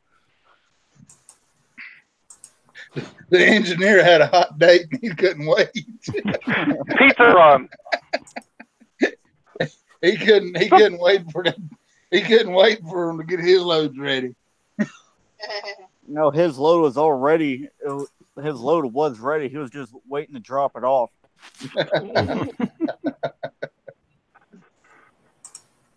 But yeah, I'm getting some new parts for Cletus next Friday or so. So I'm going to make a video of a before and after with the bike. I'm gonna film the bike probably next Friday, the way it is now, and then after I put the new parts on it, I'm gonna go back out there and then kind of pick up where I left off with the bike amped up. Well, I mean, I know you like dirt bikes, Minion, but would you not be better off to have kind of like a dual sport?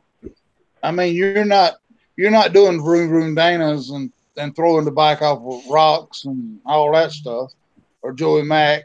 I mean, so would you could take a dual sport and run basically the same trails, but you could also drive it back and forth to the trails instead of having to load it on the truck. That's one of the reasons I like the dual sports.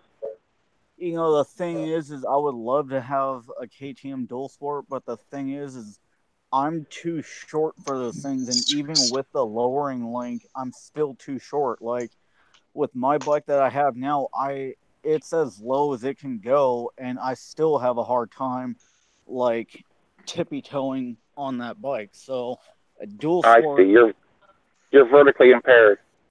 Yeah, exactly. So you know, I'm having a hard enough time as it is with the 250, let alone having like a 350 or bigger dual sport. Well, the dual sport's going to be heavier. Yeah. You're the opposite. You're the opposite of Dante. Dante, he's vertically impaired, way too tall.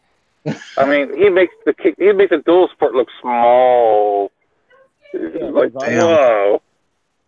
I mean, the first KLR he sat on was mine, and whenever he walked up to it, it made it look like a little mini bike. Like, like, geez, oh man, that he sat on it and bought him that much suspension. My friend Mark has a KTM 350 dual sport, and he's like 6'1", so he has no problem with it. I'm 5'5", and he actually let me ride it around the block, and I actually almost dropped the bike when I stopped. I mean, luckily he was standing there to help me keep from dropping the bike, but it's like I would love to have a dual sport, but I would have to go with like an old DRZ or something, and I'm not really a Suzuki fan. Well, if you were taller, would you buy a bigger dirt bike?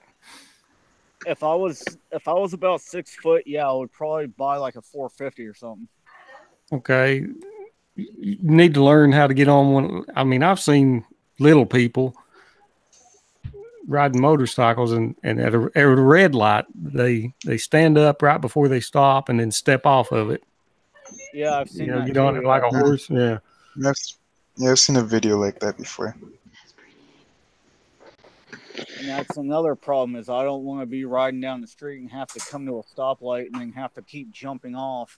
Yeah. And then possibly drop the bike and then have to hold up traffic trying to pick the bike back up. It's doable. Some adventure bikes, they might offer like a lower seat kit that you could buy, or you could probably just shave off the seat as well. Well, see, the thing is on the KTM, seat off, seats leave it are off. already real thin.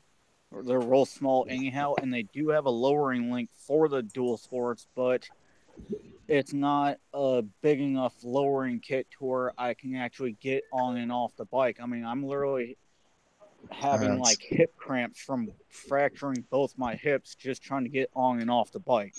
How tall are you? 5'5". Oh, shit.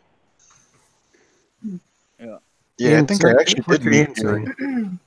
I'm getting personal here. What's your inseam? Wow. No wonder you have all those stuff in the closet. Hey, Mike. Hey, I ain't going for that one. I ain't going for that one. I'm getting tired of being told to shut up.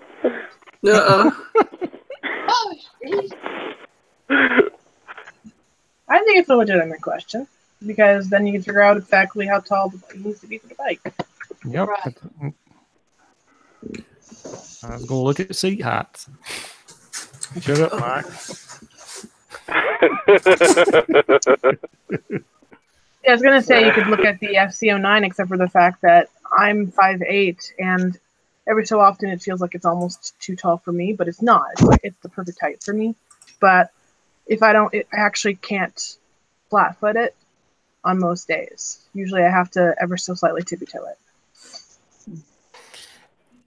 Yeah. I mean, I understand your bike, Serafina. We looked at them here a while back. We stopped at a dealership and all, and we was walking around looking at the bikes. But what I can't understand, the doggone sports bikes. Every time I'm 6 foot, and I would literally have to stand up and hold the bike up in order for me to ride one of them damn sports bikes. I mean, there's no way in the world I could sit down and try to. It just look like I'd be sitting on the damn ground. It's fat. Lay him on top of that tank too. I just fall asleep. Well, you don't lean on the FC09. It's actually an upright seated position. That's right. I remember watching your videos. I actually like your bike. I've looked at your videos. That's a nice bike. It's super comfortable. Like I took it was about a 7 or 8 hour trip on it, and I felt perfectly fine at the end of it, which was amazing because usually after a 7-hour trip on my cruiser, I'd be done. I'd be straight up done. I mean that's about like the KLR 650. After about an hour and a half, you want to get your ass off that seat because it's like you don't have a seat on no more. I can ride all day long. With my bike, it's about a 3-hour time frame. Like as long as I'm off the bike within 3 hours, I'm good. But then that's all just about getting off the bike and stretching. It's not the seat. The seat's never been the problem. It's just the position. Your legs fall asleep, and the vibration in the handlebars kills my hands. Yeah, see, the only street legal bikes that I can actually sit on and flat foot it on both sides is like the KTM Super Dukes, any of them from the 300 all the way up to the 1290, and then any of the Yamaha R series like the R1, R6, R3, and the 250s. Serafina, does your bike have bar weights on it? Which one? What are you asking? Does your bike have bar weights on it? Oh, for my cruiser. Yeah. It has bar weights. It also has an extra 15 pounds of weight inside the handlebars. We welded onto bar ends, and then we put in it about 15 pounds of lead shock. So, and that still vibrates too much for you? It helped a lot. But yeah, it still vibrates enough that my hands are sore, which is one of the reasons why I have wrist. My KZ 750 was like that. Even after I put the bar weights on it, my hands went to sleep after about a half hour. It's all about the way the engine's mounted to the frame. Yeah. Well, Filthy wants to know you sure it was the handlebars that gave you all the vibration? You know what? I'm very sure because I got no fun vibrations elsewhere. Filthy, you have a link. Check your email. Yeah, there was. She didn't have that special seat on that bike. I didn't have that installed. I was a little too embarrassed to ask my buddy to install it for me. They had one of those bikes like yours down there at that dealership that day, Serafina. But they had it had probably a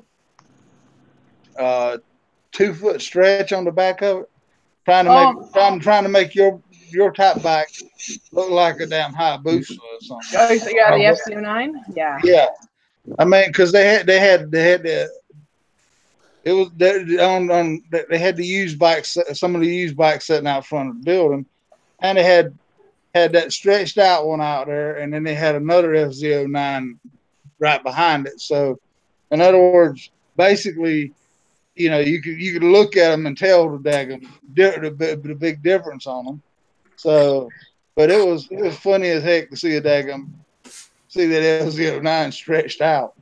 Oh yeah, it's not something I would ever do to my poor bike. Who in their fucking right mind would stretch an FZ09? That's probably the dumbest fucking thing in the world. Oh, that's There are people that exist out there, however, you'd be surprised. No, unfortunately, he wouldn't be surprised because there are. Yeah, I mean, that was it flat out stood out from everything right in that dealership because it looked so odd sitting there. I mean, I think they were 2000 and I think they both were 2014 to 2015s. But hey, Filthy French fry. Hey guys. Hey, Filthy. Hi. Fucking filthy. You got the heat on? Nope. Still no heat? Nope. Tomorrow apparently, but that means I got to sit around in a fucking cold house waiting for the asshole to show up. I'd have a dump truck bring a load of wood and start burning the floor. Yeah, I would too. I'm gonna start burning my fucking furniture pretty soon. That damn landlord would have to be sending me a damn truckload of wood. I'm sorry. One way or the other, I'd use his. Yeah, well, there's none of his in here. Maybe I'll just go through the walls and start using the 2x4s or something. There you go. Start pulling. That'll work. Well, if you need some damn firewood shit, I got plenty enough of it laying around out here in the desert. At least I'll know it's dry. Start burning branches of Christmas trees. Fuck yeah! I'll just stick the whole goddamn thing in the fireplace. Balls and all. Filthy, did you ever read my message I sent on Instagram? I haven't logged into Instagram all weekend, man. But, all right. Well, you said because you posted up that you lost how many subs the other day? 35. I think it was 35 or 36 in that area. Yeah. So I couldn't grab onto it properly. So I don't know if anybody knows this, but the new update for YouTube, you can actually go in and they're really easy now. But the first time I took it, dude, it shot it. So I went in and looked to see who all was gone. It was all the minions. The one that Minion got me. They were the ones that were all gone. I have a few left, but and YouTube emailed me, said that they were removed for being ghost or dead accounts. Wow. Wow.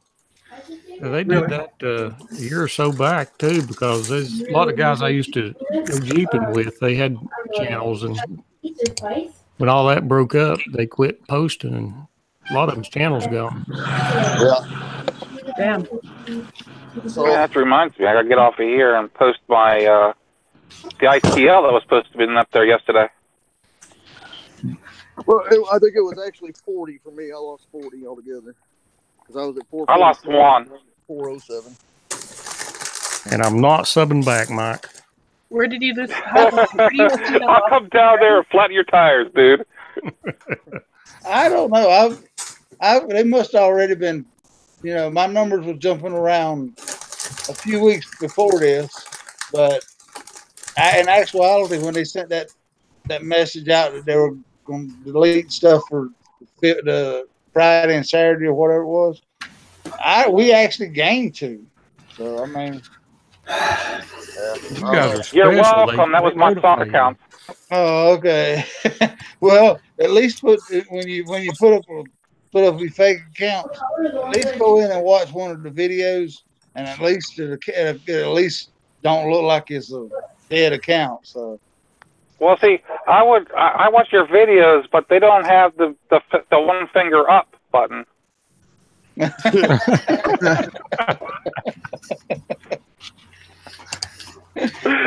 well, that's the Lisa. She done that. The one finger salute on that last ATV vlog we did. We put up. I put the. That was me. Yeah, giving you a middle finger. I was trying to get her to go on for that one particular day. She was going real slow in front of me. Every time I had her keep hitting the brakes because I was behind her. And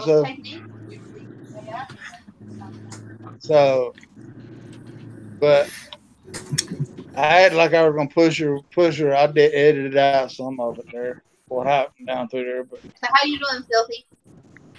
I'm all right. Just waiting to have a discussion tomorrow. That's all. About what? Yeah. Something I'm not going to talk about on live, but personal stuff. All right. We'll leave it at that then. Yeah. Oh, gracious.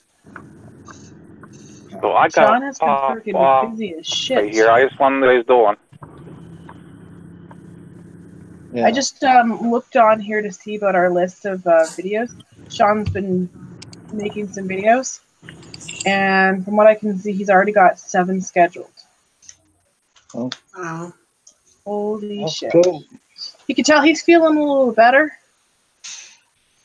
Yeah, but he left you out of the last one, though. Amy? Well, that one, yeah, I know. But remember, there's a bunch of videos where he's not in it either. Yeah, so until we can actually get into the same location, it's gonna be like that. You got to chew his butt. I mean, you just have to do a dual. He can send you send him the video to put in there, so at least sounds like it. Well, we have talked about doing like one of those vlogs where I'll be talking on the phone with him. Yeah. And then we have a conversation that way, and we merge them. I mean, it's not as much fun though. What I need to do is the second we've got good weather, I'm getting a car with a hitch. I'll buy a trailer, load one of the bikes up there, go down there for the weekend, go for a ride. Yeah. Well, at least if he's doing the videos, at least he's must be feeling a little bit better anyway. Yeah, like he's going video. He's been his idea of it is he wants to clear up all the old videos so we can get fresh video for next season. Yes, but is he actually doing okay? Doing better though? I mean, he's definitely right now he's actually looking forward to going back to work. Okay, so he hadn't went back to work yet. Well, he's been trying, but they've been delaying the paperwork to send him back to work. He's like, he doesn't understand that, and I don't understand it either. Oh, okay. You think that they would want him back to work? Hey, Miss Moto. Mrs. Moto. Hi, filthy baby. How you doing? All right. I just wanted to ask you a question. That song you sent me, did you wear it for hot yoga? I rode my motorcycle in it, and my booty juices are all stippled into the backside, so you'll have fun with it. Scratch and sniff. Yeah. Or sniff and savor. A little bit of crotch rod. You'll be good. Oh, nice. Well, we'll save us a couple of them stickers, Ms. Moto, because right now we're in between 2 houses right now. And our mail's all screwed up, so I'll just wait. We'll send you an address as soon as we get settled, get that headache of South Carolina out of the way. Oh, okay. Well, I got 3 loaded envelopes ready with the stamp, all I have to do is just drop your address on it and loaded envelopes, meaning I've sent stickers and cards with logos on them. So I just don't send stickers. You get a card, signed card, and all that stuff. That's what I send. It's personable. Oh, it's personal, baby. Special treat. I got I remember when I used to do that. So here's what I did with Filthy. I took an old iPhone box and I put his thong logo all over it, my logo, and I took it down to get my post office box open at the UPS store. And the guy's like, "What is that?" I said, "It's to one of my subscribers." Just slapped it down. I want to mail this after I buy my box. I'm going to mail this. What? I'm like, yeah. Say that.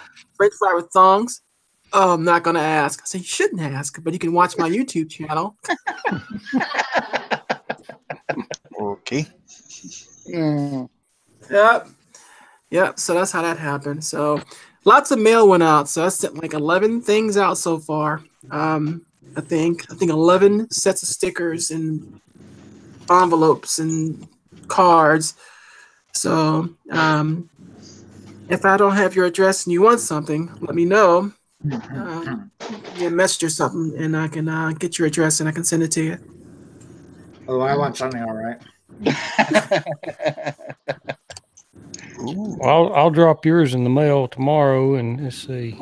Cool. Here to there, it'll probably be 3 days. Yeah, Wednesday. If you drop it, Wednesday or Thursday. Depending on what the weather does. Since we've been getting crazy weather here. We have a postal strike going here, so yay! Yeah, so postal strike's over now. Oh, it's over. So what does it mean with a strike? Delayed mail, as half the workforce left, or something, or what? Well, it kind of works out in they'll take the entire day off. So if they'll work one day, then they'll take a day off. So it just delays your mail. You always get it, but it's just delayed. Is that all over Canada? I don't know if it was all over, but it was definitely in Ontario. Okay. I've got one here ready to go out to Winnipeg. No, Jiggy Motor. No. But it's supposed to be all completed. Like it's not supposed to be well. At least in Ontario, it's no longer happening. Miss Moto TV, I'm gonna be sending you some of my stickers in the next couple days too, as well. So cool. Can't wait to get them. Right on. Wait a minute. I don't have your address, do I? Is your address tethered to your YouTube page, or you don't have it in there? That would be a negative, but you'll get it when you get my sticker. Cool. I just don't want my address blasted out all over the interwebs. So that's why I put it on there. Oh yeah, that's why I got a PO box, so I'm good. I can pour that out without worrying. Yeah, if I could get a PO box, I would, but that's a completely different story here.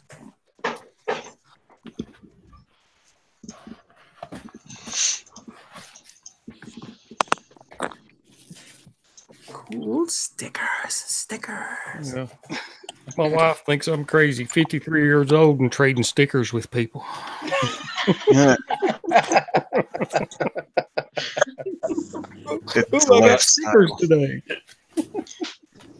Well, I was going to do your signs today, Matt, but I all the stress I've been under, I took the day off. You got so much to do. Don't worry about that sign. I mean, I'll get them out. I mean, this hopefully before Christmas. I mean, I'm up here in Virginia where I got my shop and all my setup, so it won't take too long. I just got to get out there and do it. So don't you worry about me. So what are y'all trying to do? Y'all trying to sell South Carolina and just stay in Virginia? Yeah. Yeah, I got too much damn family drama going on down there. So. That's no bueno. No, I need to take some time and fly that new drone and relax some. There you go. There you go. No. That's pretty much what we're gonna do. We had to come back up here for a couple doctor's appointments, so. All right, you guys, I'm gonna bounce out of here for a little bit. I'll talk to you guys in a little bit. Okay, Brent. Later. He's got to Thank go you for doctor the having me dog on bite. I've got to go do some work on my bike and play with my dogs. My dogs are bugging the shit out of me. So Later, Skater. Hey, All right. Later, man. love you all too. I'll talk to you later. What? Something in you? What? Who said that? I just said das vidanya. Oh, I heard something like deep inside you is what I heard, or something like that. Deep inside you, baby. Oh. Well, I just made a mess. Thanks, there, Miss Moto. No problem. No problem, sweetheart. Fuck. Filthy Mrs. Moto just got her your dog house. You can go down and stay with her and stay in her dog house. Oh, when they deliver it. That big shed? Looks like a decent sized shed. Yeah. I can't wait to get that big shed. I'm gonna set up a studio in there, grab a wood burning stove to put in there, and a window unit air conditioner to put in there. All that stuff sitting in my attic. Well, not the wood burning stove, but I'm gonna watch. What'd you say? I heard it. You better insulate that thing first. Oh yeah, that's what I'm gonna do. I have some bed insulation, some what do you call it? Mineral fiberglass insulation to put in there. You can always make it into a S&M dungeon too. Motorcycle themed, right? Take the chain off the motorcycle and oily chain prints all over your butt cheeks. Oh my god. Zed's dead. Motor oil between the butt cheeks. Oh yeah. Make me walk faster. With French fry salt. Oh, that just sounds painful.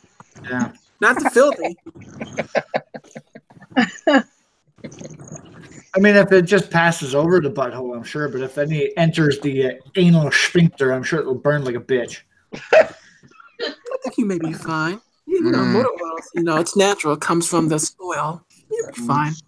Over there where Filthy's from, he's been sniffing the ether too long.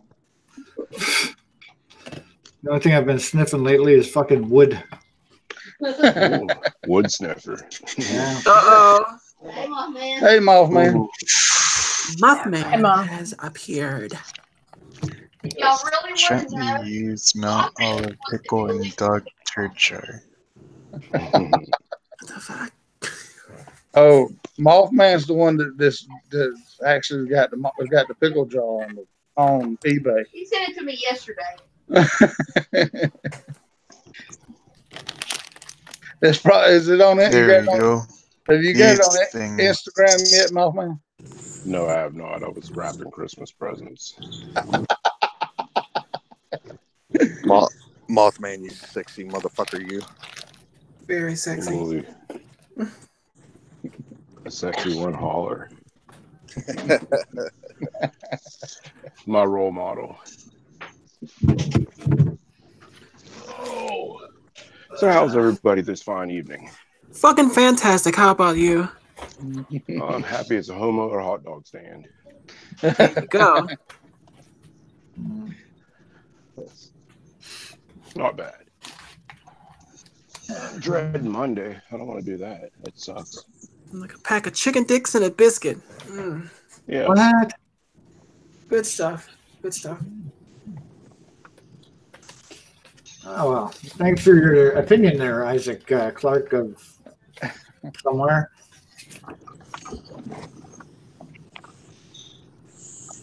Wow. Can I please? Can I please? What? Aww. Well, one more week and Christmas will be here. Thank you, Filthy. 3-day weekend. 3-day weekend. No, wait, 4-day weekend. Holy hell. Fuck you and Trump. Did you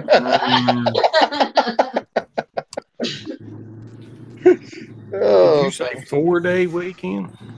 Well, because Christmas falls, I think Christmas Eve and Christmas Day is on Monday and Tuesday. So you got Saturday, Sunday, Monday, Tuesday. Yeah, Saturday, Sunday, Monday, Tuesday. Yep. And then you slough off on Friday as a half day. Oh, I get a 3-day weekend then. All right. What, for Christmas? No, I work on Saturdays, so. When I get leave 5 days off for next Christmas. Friday, I'm done for the rest of the year. Really? Well, congratulations. God damn. Till they call you in. Let me look at the fucking calendar here. I may do the same shit. Until that blizzard blows in and you still, they find out you still in Ohio. No, when you have vacation days, they can't call you. Oh, okay. Look at me being all official with my fucking wrench. Fuck yeah. Well, You have the power.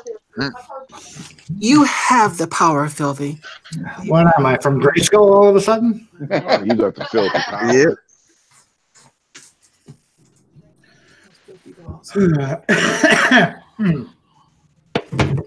So what's Holler been into? Oh, I'm just trying to not do any work at all tonight. Yeah, there's nothing wrong with that. I'm going to try that all day tomorrow. All week, let's be honest. Well, that's what I did last year. I was off from Christmas Eve until the 2 days after New Year's.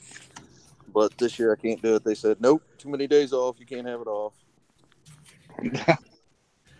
I found a few V days I didn't know I had, and yeah, I took it. Fuck it. Well, that's what's crazy about it this year. This is the first year I've ever carried vacation time over. I've always used all my vacation time, and this year I didn't. Yeah, I thought I did, but I had a couple of personal days I didn't know that I gained, and at first I thought I was going to have just Christmas Eve and Christmas off, and then back to the shit. I was like, fuck yeah, see ya. I'm looking at the calendar, and I think I'm going to do the same thing. I think I'm going to take off the rest of that week after Christmas Day and not show back up to work until another week after. Wow. Fucking doing that. Fuck yeah, 11, My husband's 12 gonna be days mad. off. That's You nice. still home? Fuck you. Yeah, I'm still home.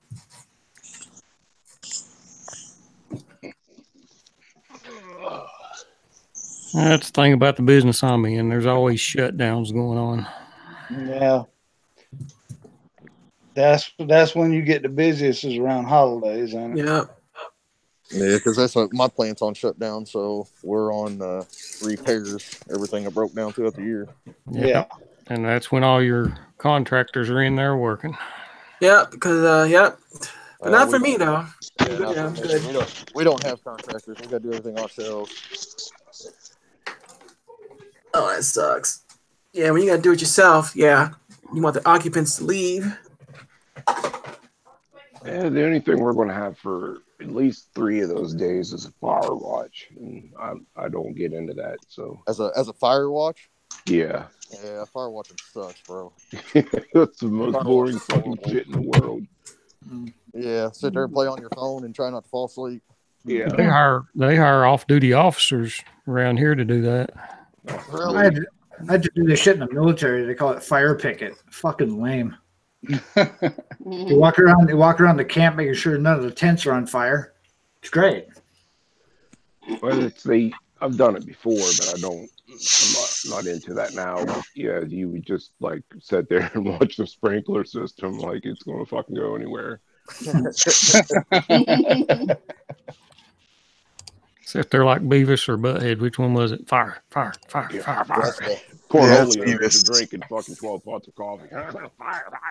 Somebody did it good. That's the good thing about being the supervisor. I can either do the welding or I can make somebody else do it, and I'll do the fire watching. It just all depends on what I want to do. Yeah, live chat.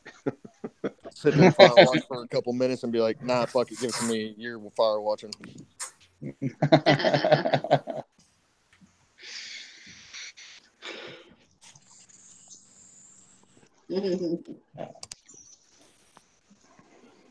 All right. Hurry back, Filthy. Yeah, well, I'm down there. home where that nuclear power plant is, they used to have have fire watches every time they even anything they did for construction down there. So Yeah. That's how we they are used, too. they used to have. Anytime we use a torch or weld or anything that's not in a designated hot work area, we got to have fire watches. Yeah, we have security guards that do that. They come by and basically stand there, or they have the sniffers and shit, for confined entry. But Yeah. like on plant shutdowns, they keep a crew of maintenance guys in there that basically walk around and make sure the furnaces didn't take off, or Right.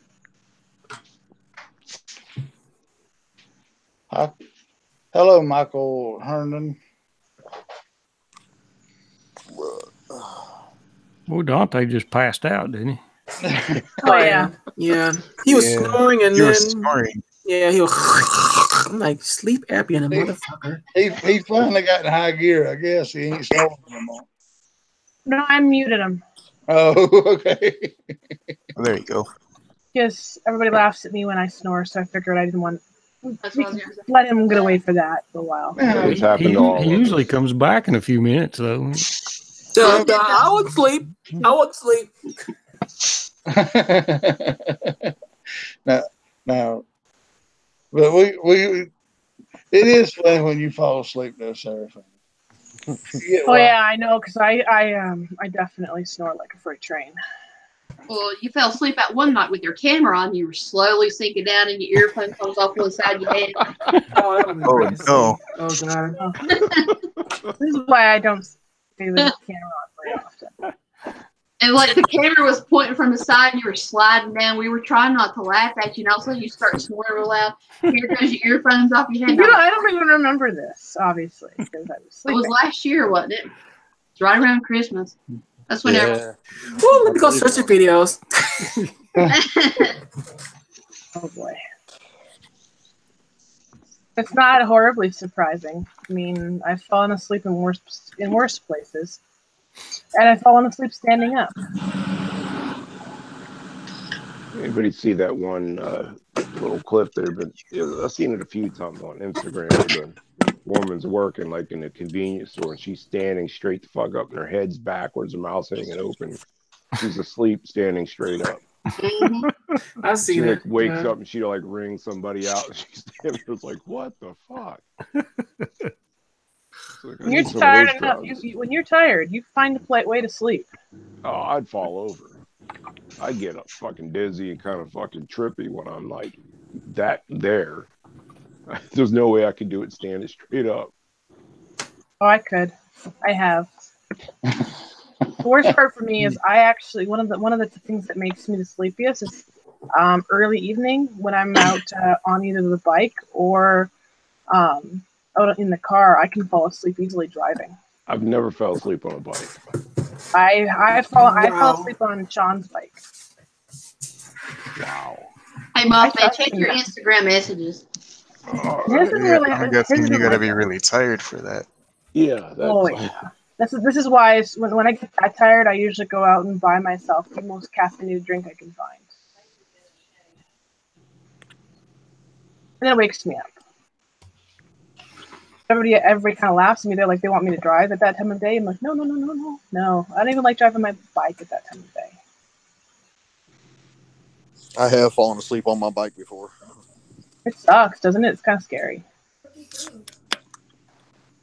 Rumble strip woke me up. It rocks you to sleep. Yeah, but if you're doing like long highway, especially if it's been like a long fucking day.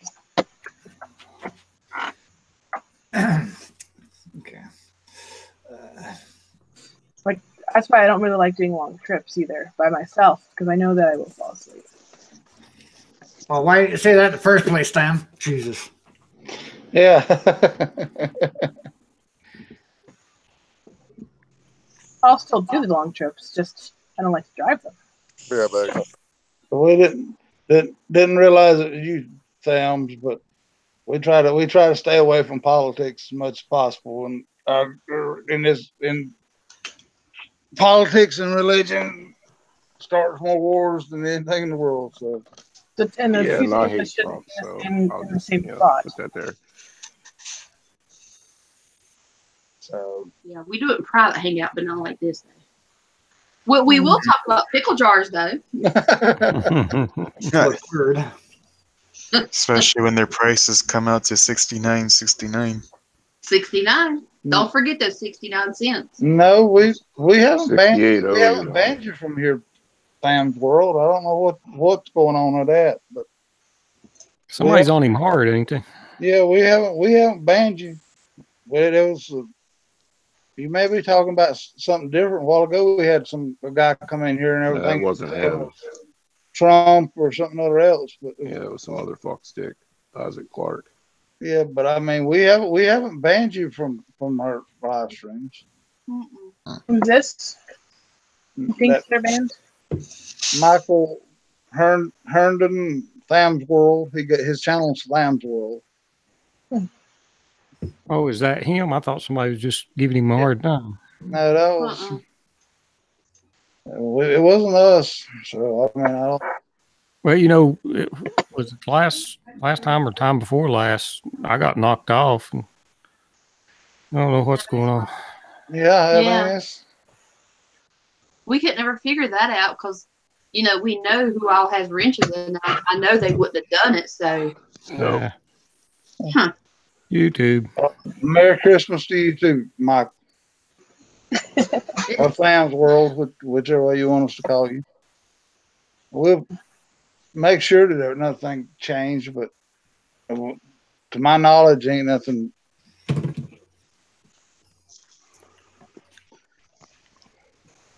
And one time at band camp. Here we go again. Everybody message me your addresses. I'm sending pickle jars as Christmas presents. Oh, With the Alice special enclosed. You better ask once. You better ask twice. Pickle jars. It ain't no nice. I don't send pick jars. I'm going to collect a nice collection of Ohio piss jugs. Oh no! I'm gonna Trucker send those bombs. out. Yeah, trucker Please bombs. Get you a nice collection of piss jugs. Yeah, It's a gift trucker keeps on bombs. giving the whole year through. Some of the guys, though, you have to, you see the jug here and it's turning like black, and you're thinking, man, he really should go to the doctor. Yeah, that's for sure.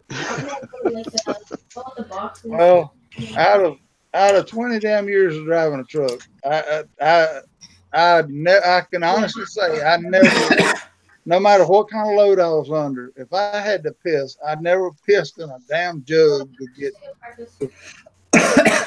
I can't claim the same. Really? Usually would get like McDonald's, like a big sweet tea. And when I was done, I'd keep the cup because every once in a while I'd have to run in the back of the truck, take this, and just toss it out in the parking lot.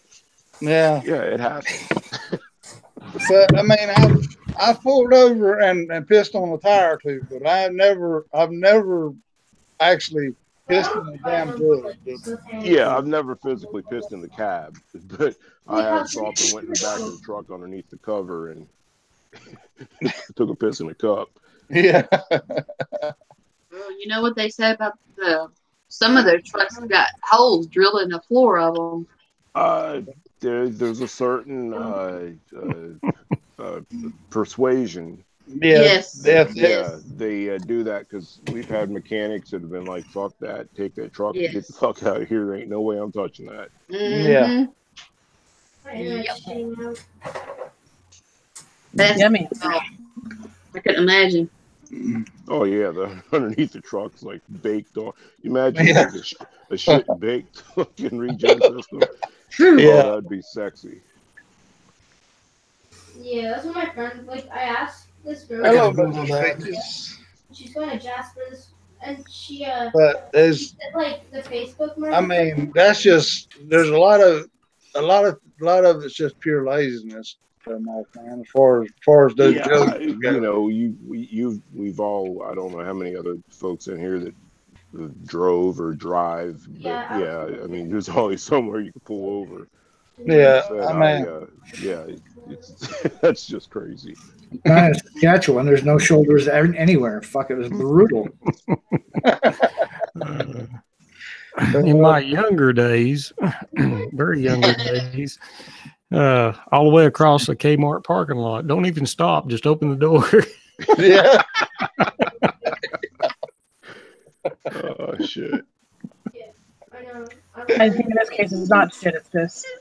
So you're the one that helped Kmart go out of business, or pretty much go out of business. Like I said, old Daryl said it. The worst case, you get out and check a tire. Yeah. Yeah. Got a slow leak. You gotta figure out where I it's mean, at. I have done my share of cooling off tires, but I've never pissed in a damn bottle. Well, at the time, I didn't want to pull over anywhere and be noticed. Oh yeah, yeah. Instead of a Kentucky firefighter, he done a Kentucky burnout, didn't he? Parsons on here said that he blessed the Pennsylvania Turnpike. Oh, I flooded that damn thing, that place, Mike, many a time. Oh no. I mean, they've actually, I think they actually had to shut the road down behind me because I think I caused the flood. But sometimes, after a couple fucking pots of coffee, you just gotta do what you gotta do. Aim and fire. But it wasn't in the cab of the truck when I did it. The things we talk about. Yeah, isn't it wonderful? Yep. We got an old boy that comes up from like Tennessee, and he stays in the parking lot at the plant for the most part, and lives at his truck. And I haven't seen it, but he admits it. He'll tell you about it. He has a shit bucket. He has a bucket that he shits in his truck, and it's like, oh yeah. It's like, this is my bucket. There are many like it, but this one is mine. Yes, trust me, I wouldn't fight him for it. It's Hopefully, his. he has a lid for it, or at least some saran wrap or something to go around the top of that thing when he's done. The thing is, he stays in the parking lot, and the plant's right there. You don't have to go into the plant to go to like the locker room bathroom. It's like, dude, go in there and take a shit. I mean, you're here enough; they know you. You don't need the bucket. And he's a big dude. I just can imagine this big guy squatted over his little bucket. I'm pretty sure he doesn't have a lid for the bucket. He just sprays it with Flex Seal. Come on, could you imagine being in the cab of a truck with a fresh pile of shit in there? Like I said, the dude's probably like 6'5", 350. Ooh, he'll bust the floor open on you, Mom. That's a big boy. Yeah, that bucket's full of a deuce and a half. God damn, I hope he has bleach in there where it drowns it out, But there's we had steel bucket. You never know what's coming out of Tennessee. We had one company I worked for. They had a guy that would literally go into damn showers at the terminals. I mean, we had decent terminals and all, but he would literally go in the damn terminal, get in the damn shower, and take a shit. I mean, just stomp it through the drain. That ain't bad. Well, he wasn't even doing that. He was just leaving the damn pile, the pile right there, and then the person behind him had to come in and clean him. Ooh, that's a surprise. They finally ended up catching him. I mean, catching him, his ass got escorted out the damn gates. It was you. It wasn't me. Lie? Blame on someone else. It was not me. Yes, Peaches and went to shit. Who the hell's on mad shitter patrol to catch the guy? I want you to go over here and stop and watch this guy. Make sure. Oh God. Here's a true Fucking story suspect. for you. I used to work in a pottery, and oh God, it's gonna be bad. In the bathrooms in there, it was upstairs the pottery, and they had regular toilets like you would have at home. And we had one guy who was a real bad drunk. And what he would do is he'd bring a 6-pack of beer in with him, and he would sink it in the tub at the back of the toilet. Then he'd go out in front of the toilet and take a shit on the floor. That way no one would go in and wonder why the toilet didn't work. And Well, a buddy of mine Uh. actually caught on to it before I did. Someone said, "Hey man, there's a big pile of shit in here." It's like, well, you call somebody, you know. It's like, what the fuck? Then one day my buddy pulled me aside. It's like, yeah, I know who's doing it. It's him, you know. He's like, come here. And I'm like, man, I ain't going in there. He's like, come here, fuck, you know. You go in there and you lift up the tub in the back and there's a 6-pack of beer in it. It's like, yep, it's his. Damn. Wow. From that point on, they went in straight after him and stole his beer. No, it was safe. It was safe. Well, my father, he hauled cars, and we took a load of cars over to Lexington, South Carolina, to a car auction one night. And well, it was over. The guy that he was working for, we'd carry a load every Saturday night over to that car auction. Well, the guy that owned the truck, he would get shit-faced drunk out there selling cars. No pun intended. No pun intended. But all the drivers that drove the cars through the auction, they knew that in one of his cars they had liquor in.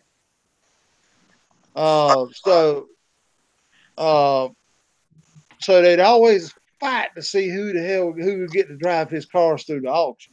I mean, literally, they would just go out and they'd literally come running back to his cars to make sure they was in the right order to get one of his cars. And well, one night he finally said, "I'm tired of stealing my damn liquor," so he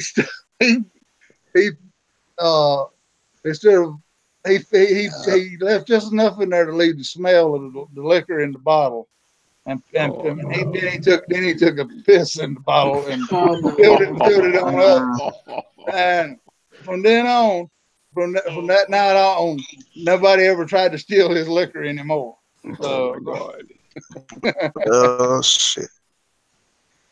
But it was funny the way it was funny how they would. You could see them how they would drag their feet or something else, just so if there's 2 cars ahead, they drag their feet so the next guy got out of his car that he just drove through. They'd sit in the other cars just wait till they got to his particular cars, and just so they could try to figure out which one had the liquor bottle. And after that, he never had no problem with him getting his liquor. Yeah, this stuff's got a little tang to it. Yeah. A little kind of liquor. But, Their live streams usually go downhill quickly. Yeah. Sounds like we're going to start out talking about shit. We're going to leave out talking about shit. So yeah, it's just a shitty I got one more little shit story, but it's not a gross one. This one time they were redoing the bathrooms at our mill, and the department I was in at the time, they were maintenance of putting them in. They had the new toilet set up, nothing was hooked up, and they just would stuff a rag in the bottom of it, don't use this. So I had a big, a piece of rubber dog shit, like a pile. It was just a rubber dog shit, and I stuck it on the top of these rags and I poured gear oil over top of it so it looked greasy. And then the next day when the maintenance men showed up, I'm hanging out there, and they go in and they were ranting like, "Some ignorant son of a bitch took a shit right." They were mad because they had to work on it, but it was completely just a piece of rubber. It was pretty good with the gear oil and all. See, it ended clean.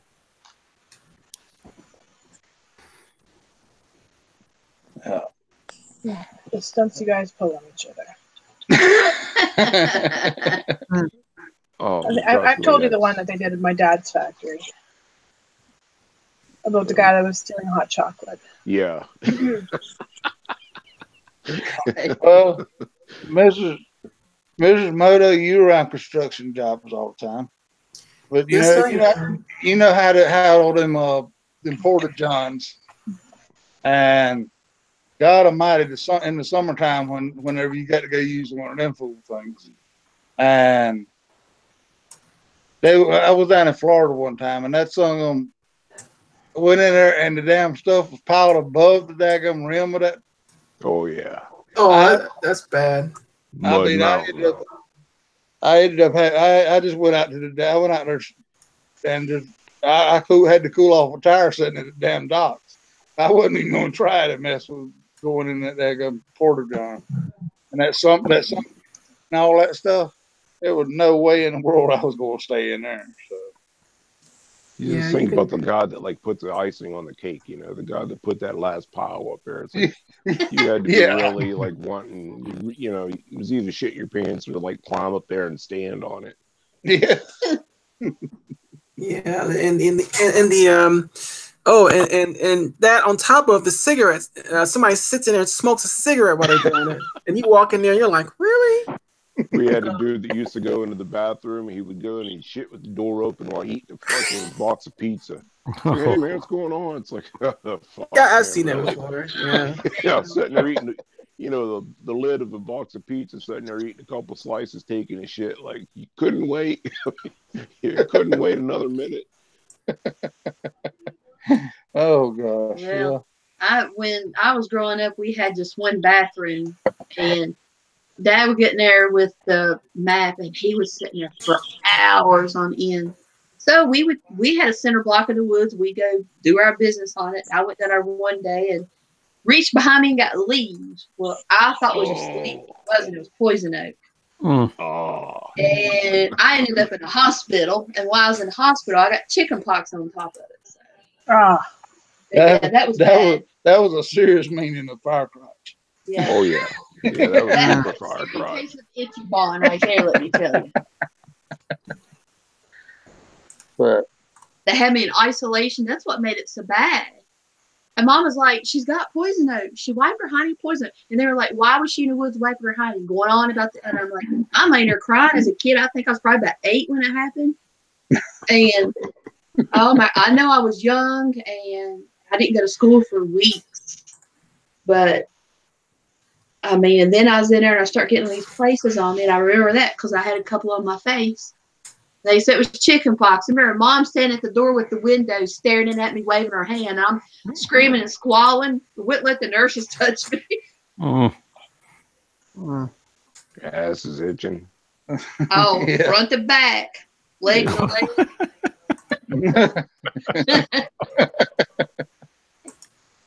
That is a serious itchy bond right there. That's one you can laugh about now, but it wasn't funny then.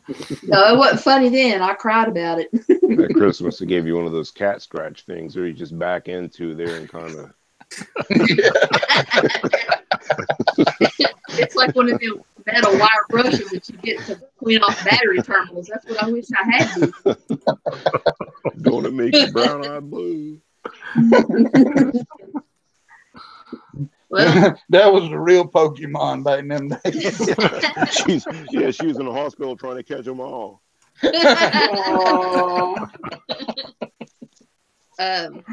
Alice, she went out in the backyard and was shitting one day. We was out in the backyard, and all of a sudden we hear her squalling. She had shit on a damn yellow jacket's nest. Oh, sexy! Oh, there you go. Oh yeah, that would ruin the day. Yeah, so she was jumping and flicking around like a rabbit.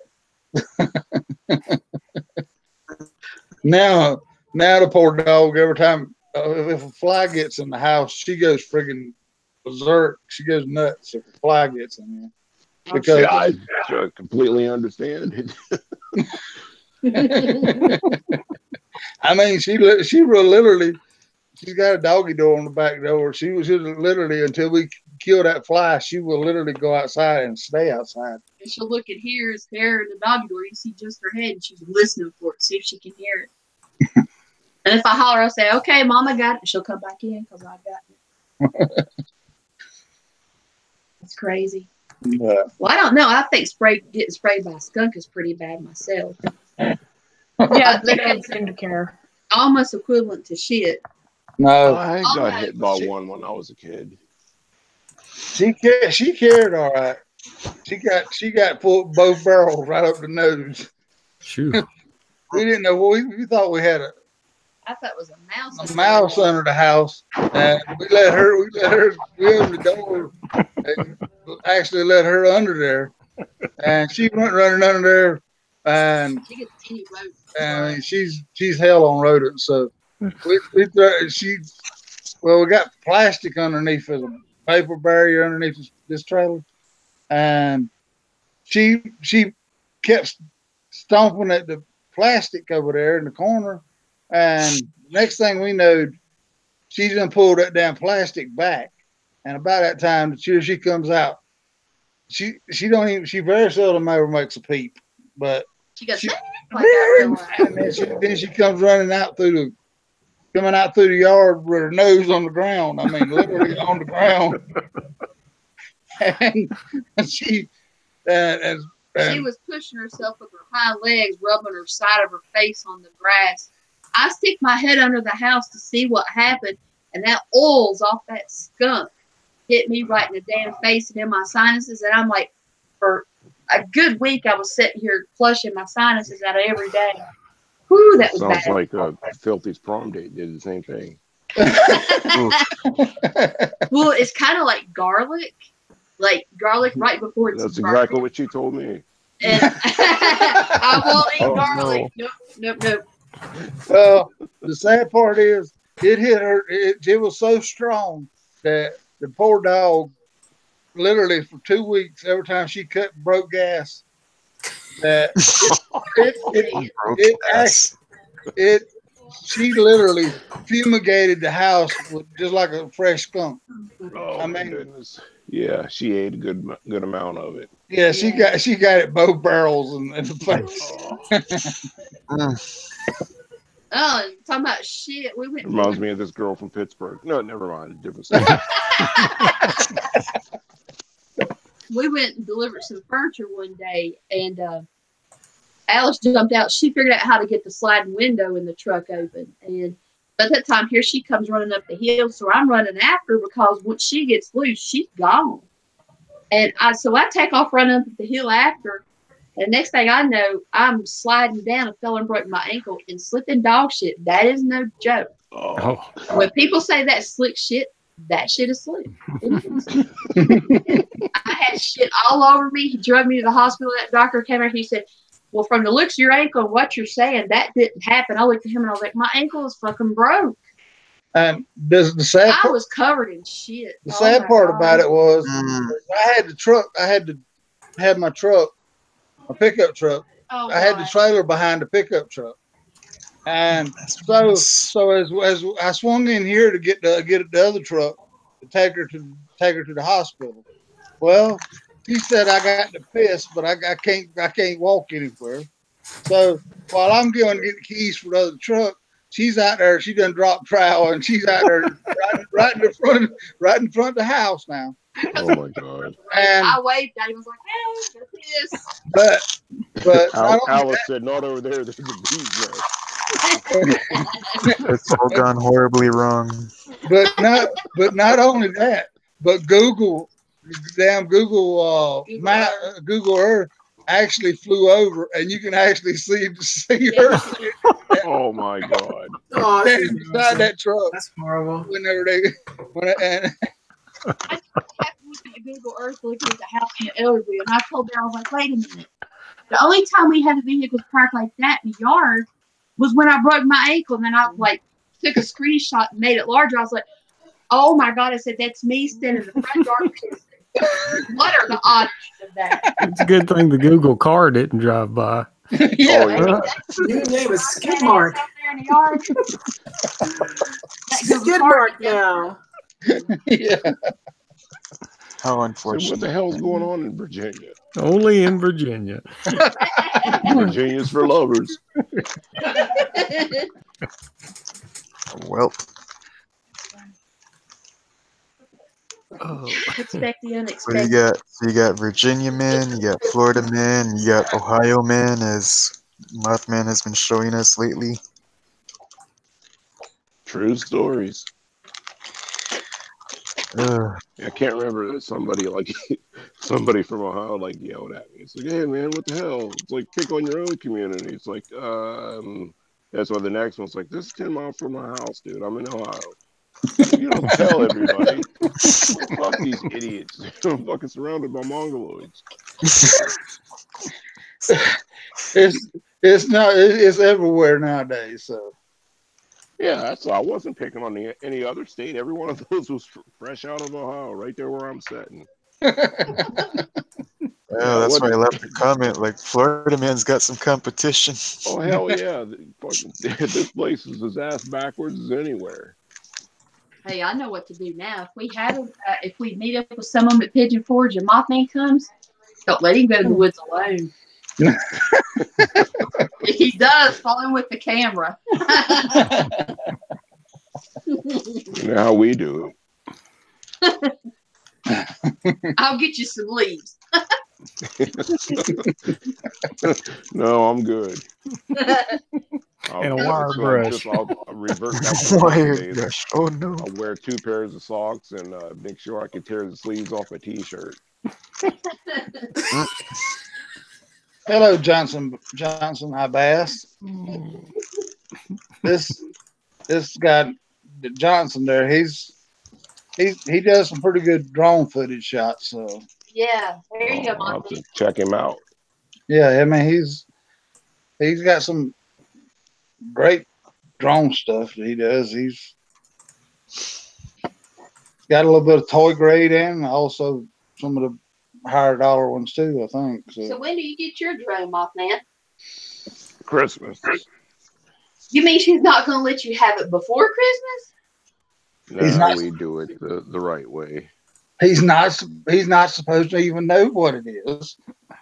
Because he had me to open it, make sure everything was cool with it, so it didn't lay around for a month. Well, that's just cruel. Here, look what I got you. No, give it back.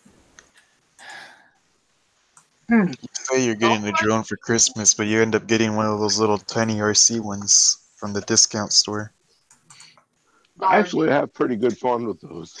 Those ain't too bad. Yeah, don't hit no more cop cars with it, Mom. It'll be okay. Yeah, that wasn't my. Yeah, I recently saw something where like one of these drone things ended up hitting an airliner. Oh my god! Really? I kind of told X what you told us over like Mothman about the drone and the cop car. Oh, it's true. My brother gave me it was a SEMA X5C1, and he bought it for his daughter, and they had it in the house, and it was just too powerful for like in the house or not knowing what they were doing. So he gave it to me, and it's like, oh, cool. So I charge it up, and I'm sitting there. It's like right around Christmas. I don't know. I went out in the backyard and I fired it up and I had it hover, and it's like, oh, this is pretty slick. See how high it'll go. And I punched it and it jumped up about 100 feet, and the wind took it and it blew it across my yard, and I live like right beside the highway patrol, and it bounced off a cop car and like exploded. There's pieces everywhere, and now I got to go over there a lot and pick it up. And I'm on 10 different cameras, so now I got to go in and tell me I just hit a police car. And yeah, it wasn't my finest moment. Ouch. Mothman's usual shit. That's why I bought this little toy. So before I spend any big money on one, I'm gonna play around with this little toy I got. Well, we talked to that one guy at Lowe's that was helping us with the flooring and everything for the house. He said he bought a $500 one, and was because he lived so close to the airport, he had to get it registered. And he said he was out there flying it one day, and it got stuck in the top of a tree behind his house, and he just left it and never got it out. He says his neighbor told him he found his drone, and he said he wasn't gonna climb up that tree to get it, so he just left it. Can't you just call like the fire you used to get the kitty out the tree? Yeah, call the fire department. My drone's stuck. My drone's. Yeah. True, Johnson. Make sure you get your daughter to do it though. Help! My drone is stuck in the tree. Yeah, you'd have to hire a little kid to stand there and cry until they get it down. You grab it and you run back home. Like, all right, kid, here's $5. Go buy yourself some ice cream. Yeah, fuck ice cream. I'm gonna go get a 40. God damn. Well, it's Ohio, man. They drink 40. Yeah, I was about to say these are the kids from Ohio. So. Yeah. Around here, they're on Four Loko. Get a little bit of slide action in that. Get a little bit of slide action, baby. I guess I'm just still a little too innocent for that. You've led too sheltered of a life, Rex. I did. You guys talking about drones? I just pulled this little thing I've got out. I've not had it on in forever. You're talking about a drone, right? Yeah. Okay. Yeah, I'm 53. Remember? Age is but a number. Man. I got like a surreal. It's a toy. It's a Propel. It's a really tiny. I think it's a micro, or I don't know. It's not the micro. It's a step up. It's actually fun as shit. It's fun as shit. I actually took it to work because we have a couple big warehouses I have to go to here and there. And I'll leave it plugged in there and take it to the warehouse and fly it inside because there's no wind. It's fun. It's absolutely a blast. Yeah. Man, I mean, Matt, when we were growing up, remember, the only thing we had was paper airplanes. I mean, oh, yeah. Well, I used to have those balsa wood deals with the rubber band. You'd wind them up and fire them off. That's paper true. airplanes are fun. Yeah, those were kick-ass. I used to get like these books where like they even gave out like ideas that you could like combine papers together to make different kinds of like more complex paper airplanes as well. Oh shit! Toy rockets. This little thing here. Yeah, hell yeah. That's almost about what I got. Mine's called a Tello or whatever it is. Show and tell now, boys. Get your drones out. Get your toys out. Oops, wrong button. Not your toys, Matt. Leave it in the closet. Okay. Well, there were several of them piled up beside me here. Uh-oh. My toys used to be made out of trash. Quite literally, they were basically paper rolls, toilet paper rolls that I taped together with some cardboard to make some planes. Who is it today, Matt? Who do you want? It's a gopher. I don't know. Where's Alice? She'll run me off. She's laying here asleep. Laying there farting. There's our next item on eBay. Fart in a jar from Alice. Fart in a jar. Only $70,000.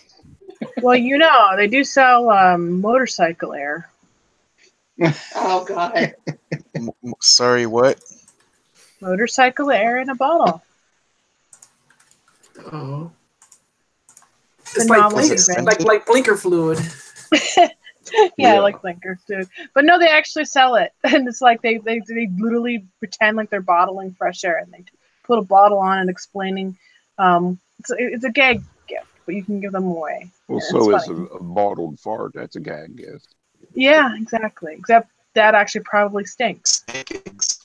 Gag gift. I don't want to see him off if he pisses me off now. Just a jar. Yeah, I think. There's just Mother. Are you doing what I think you're doing? I It's all can't. fun and games, Delissa, until you get, a shipment of piss jugs in the mail.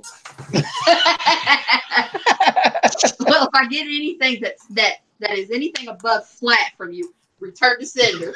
Yeah. With a big old heart on the front of it.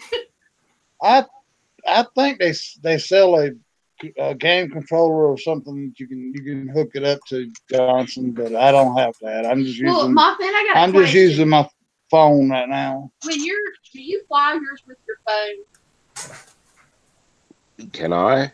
Yeah. Is that how you fly yours with your phone? Johnson would know more about it. She got me the Mavic Air for Christmas, so I haven't really messed with it. Honestly, I haven't.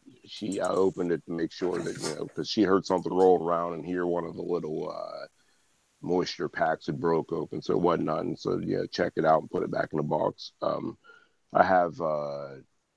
She bought me Dronium Protocol something at Best Buy, and I can fly it with a phone, but I never have because I like the controller.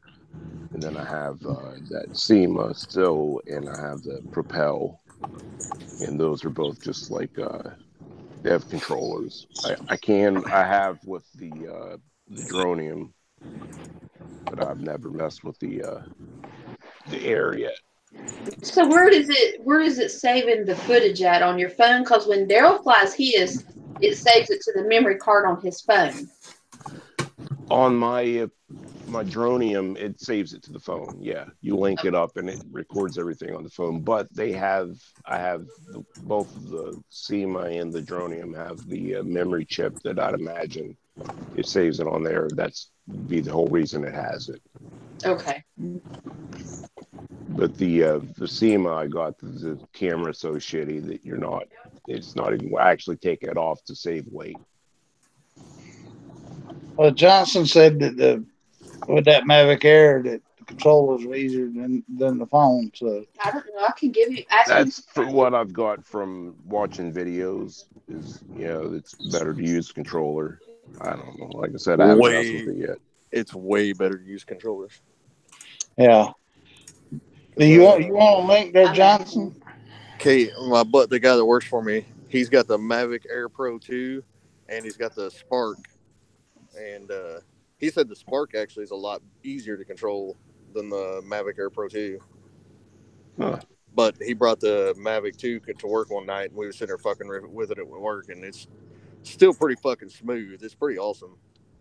Yeah, like I have toy grade, 3 toy grade ones, and I have a blast with them. That's I don't know if you were listening earlier. It's just a tiny little drone. It's a protocol. It's a Propel.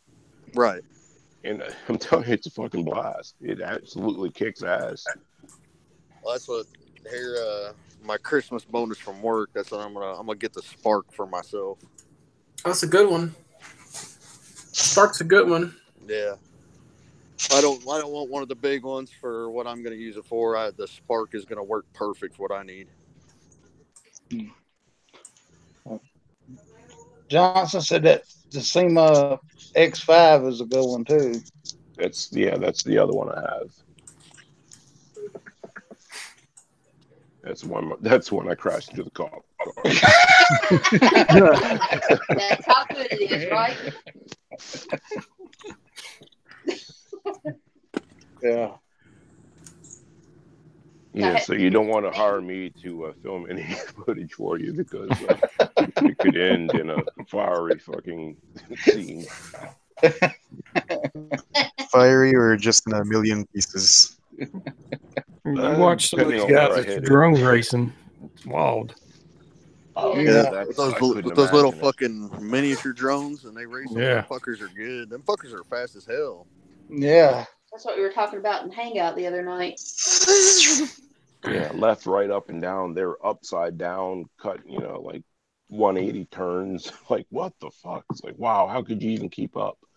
Right. It's a young man's game. I just wanted to do what I wanted to do. Go up, take some pictures, come back. That's it. That's kind of all I wanted to do. I have to look that up. When all these, I used to have skylights in my roof. Yeah, and for some strange reason, when they built the place, they put one over the garden tub in the bathroom. Oh, seriously, no. Seriously. And when all this drone stuff came around, I got to thinking about it. And so I hung a curtain over it. And I take showers. My wife, though, she soaks in that big garden tub. And then our roof, a couple of years later, our roof was starting to get bad. And I thought, okay, it's time to get rid of the skylights. Well, that's no fun. You should get a drone and spy on her. All I have to do is walk in there. You can be creepy and spy on her. You would go there. Check that video out I just Yes, I would. This might be a better one here. Johnson says he's got. There's one that hit 40 miles an hour for that's toy grade and still hits 40 mile an hour. Yeah, hell, the Spark does 32.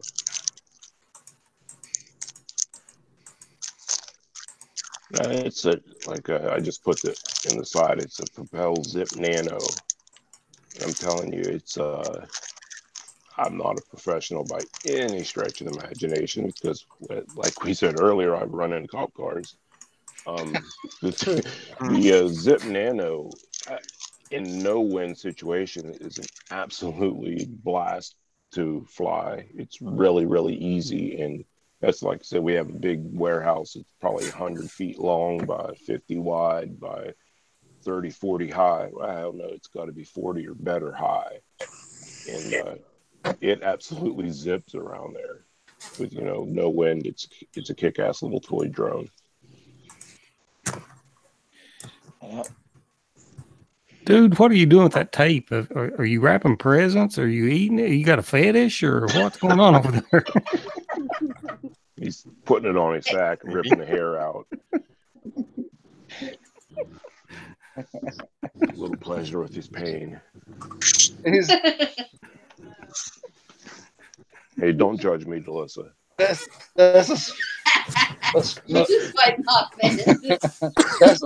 Don't judge me. That's a special type of drawing you're doing over there. Special type of what now? Special type of drawing you're doing over there. So he was asking whether you was ripping tape off. Oh. What was you? That's not good over there, does it? Oh, what a lovely tea party. Shit house magic. Trucker piss jug. Shit.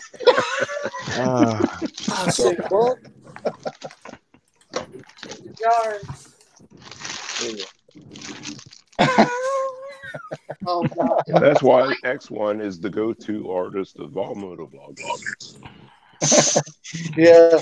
Well, Mrs. Moto's catching up with him. You see what she's drawing sitting there. So, Yes, it is Microsoft Paint. I do use Photoshop, but it's not really the tool, it's the subject matter. What the hell? Oh no. Don't tell me the pea is now becoming black. Hey, I'm telling you, sometimes you watch a piss jug for a couple days and it'll start to surprise you. Oh, well, yeah, I've seen it on construction sites. Ugh. Oh, God. True story. She knows. I smell. I've cracked one open. open. In our plant, the guys will take a piss there and they'll throw it off to the side, where the camera can't see him. And then, like, you're walking around like, oh, the dirty bastard threw a piss jug out. Yeah. It's like that. He needs to get a checkup because that shit doesn't look healthy.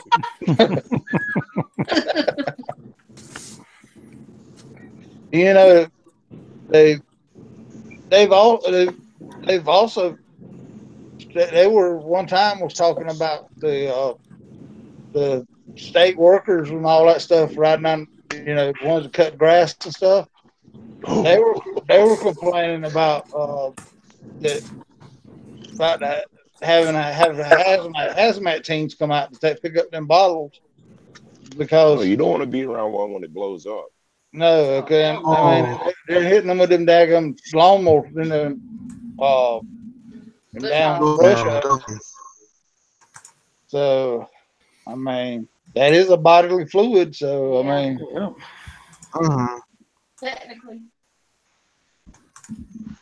All right, it's time for this old man to head out.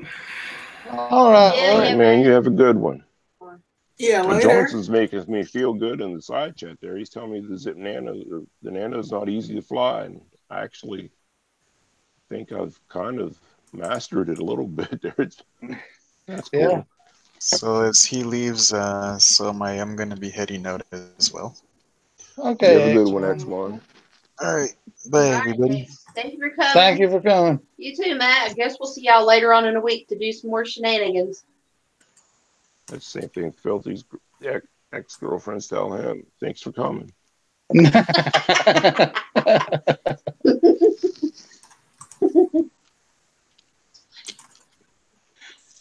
So how many of y'all work out this week? I know Mothman does because he's happy as a lark about it. Oh, yeah, I can't wait for the break. Recharge my batteries. They'll figure out Thursday that no, you don't have any more personal days, and they're going to call you back in.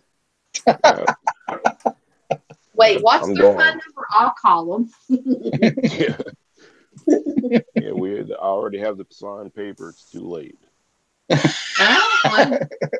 Well, that's what matters. Actually, that's happened to me before. I had taken 3 days. I get to print out like, oh yeah, you're good. You got everything. All right, cool. I take the days, and then the next year I go to take it. Oh, you're out. Like, what are you talking about? It's like, oh well, we gave you 3 last year that you didn't have, so we took them this year. It's like, oh, fucking thanks. You too, Johnson. Thank you for stopping by. I'll make sure that. Yeah, have a good one, Johnson. I'll be sure to watch your channel, bud. Yeah. I'll make sure I'm on your ass when you says I need a vacation. I'll be, don't you dare in big capital letters. Yeah, it is. Also, remember what happened last year when you ran out? Well, you know how they are about these damn CDLs and the drug test. Yeah. I got home one Friday evening. All right, I got to the house, and so that night, I was supposed to have the next week off because I taking a vacation that week. So here it is. No, it was on. I got in on Thursday because they didn't have any short loads to keep me over, so they just told me to go home on Thursday.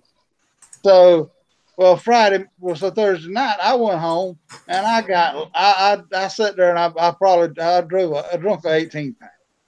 So, I mean, I was 3 sheets to the wind. His youngest brother will drink a 24-pack in 2 hours. But, hello, Psycho Ghost Trackers. Yeah, but I went to. I didn't go to bed about 4 o'clock in the morning. At 7:30 that damn morning, I remember now my vacation time is supposedly actually started. They called me up and said you got an hour to be at a place to take a drug test. Your number come up. I said, do what? I said, lady, I went on vacation. I was supposed to be on vacation. It don't matter. You still got to go take a drug test. I said, well, I said, I'm gonna be honest with you right now. Good night, Donna Mae. Yeah, I said, I can't. There's no way. I said, there's no way in hell that I could pass an alcohol test right now, breathalyzer or anything. She said, that's okay. Well, we're not checking for alcohol. I said, but what I'm telling you, lady, is that I'm too damn drunk to drive, and I'm still too damn drunk to drive, and I ain't got no damn body to haul me there. Well, she said, well, you have to get a cab or something to take you on. I said, you talking about the damn drug place you're telling me I got to go to is 40 miles away from the house. So, in other words, here I am. I got 2 hours to get to this damn place, and I'm drunk as a damn. I mean, I've never drove drunk. That's the only time in my life I ever drove drunk. Because I mean, I always. You took me to the hospital when it got me. Yeah, but I wasn't that drunk. I had a couple. I wasn't that drunk. That's a I wasn't that drunk. I hadn't drunk but 2 beers that night. I'm just tired from drinking all day. Yeah, they DOT pop us a couple times a year. It's our plant. I mean, it's not Yeah. they do it. Fuck, I don't do nothing anyway. But yeah, to be home on your own time, getting fucked up drunk, and then they tell you got to come out. That's crazy. How are you, Psycho Ghost Trackers?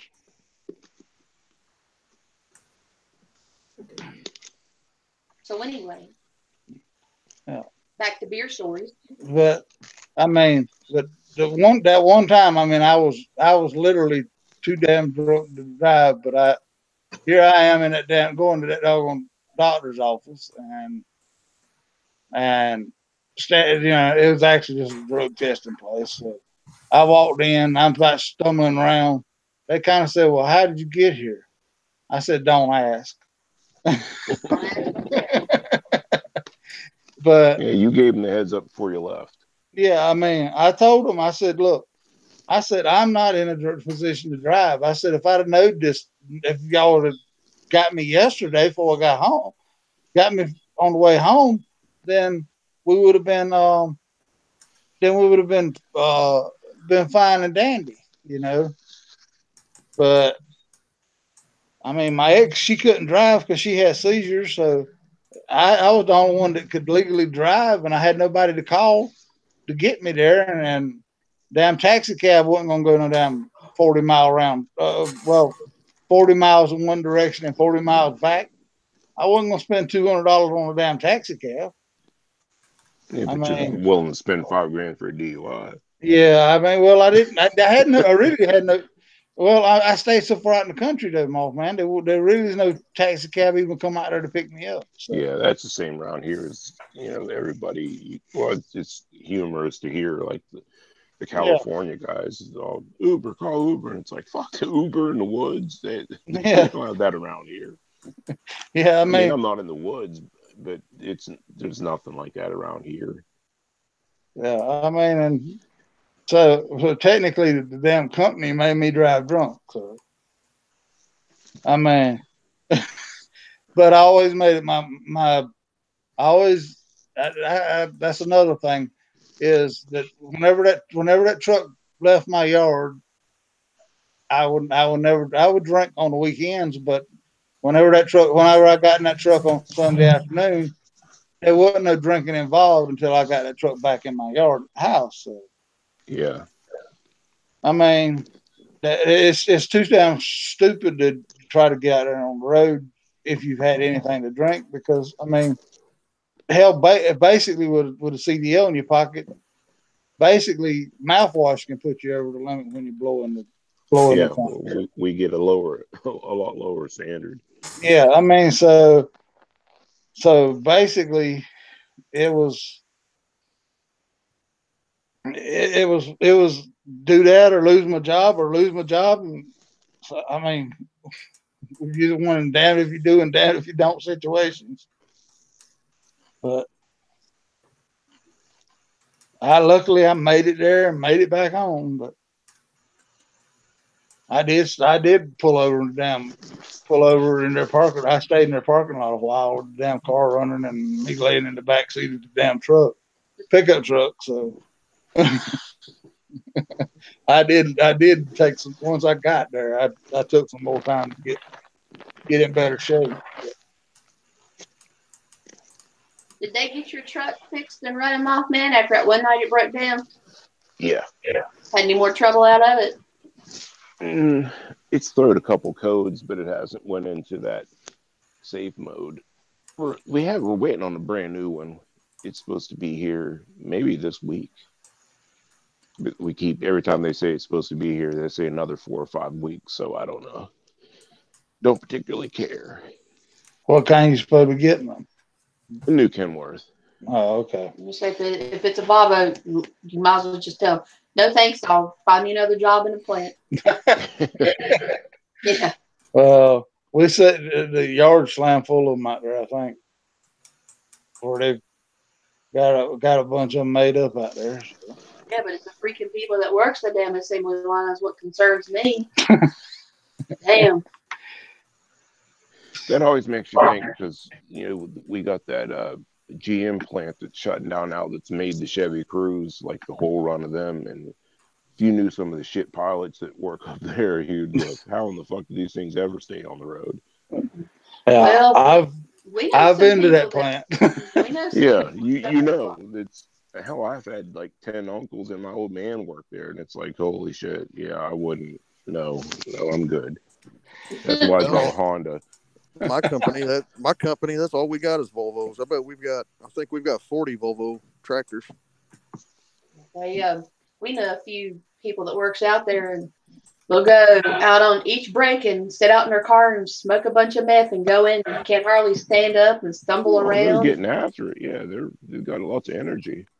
Till they get caught. So we get that one I little. just wish I owned the snack machines that were there. Yeah.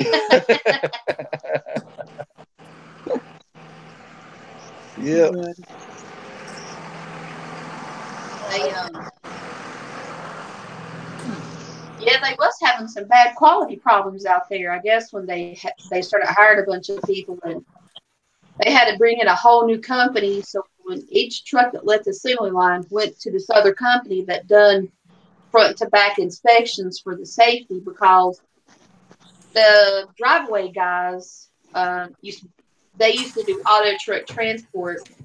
There was a few of them that got killed as soon as they left the plant because it's something to do with the steering, and they had to bring this whole new company to do the inspections on the trucks. And this plant out here just about went under because of that shit, because these guys were getting killed.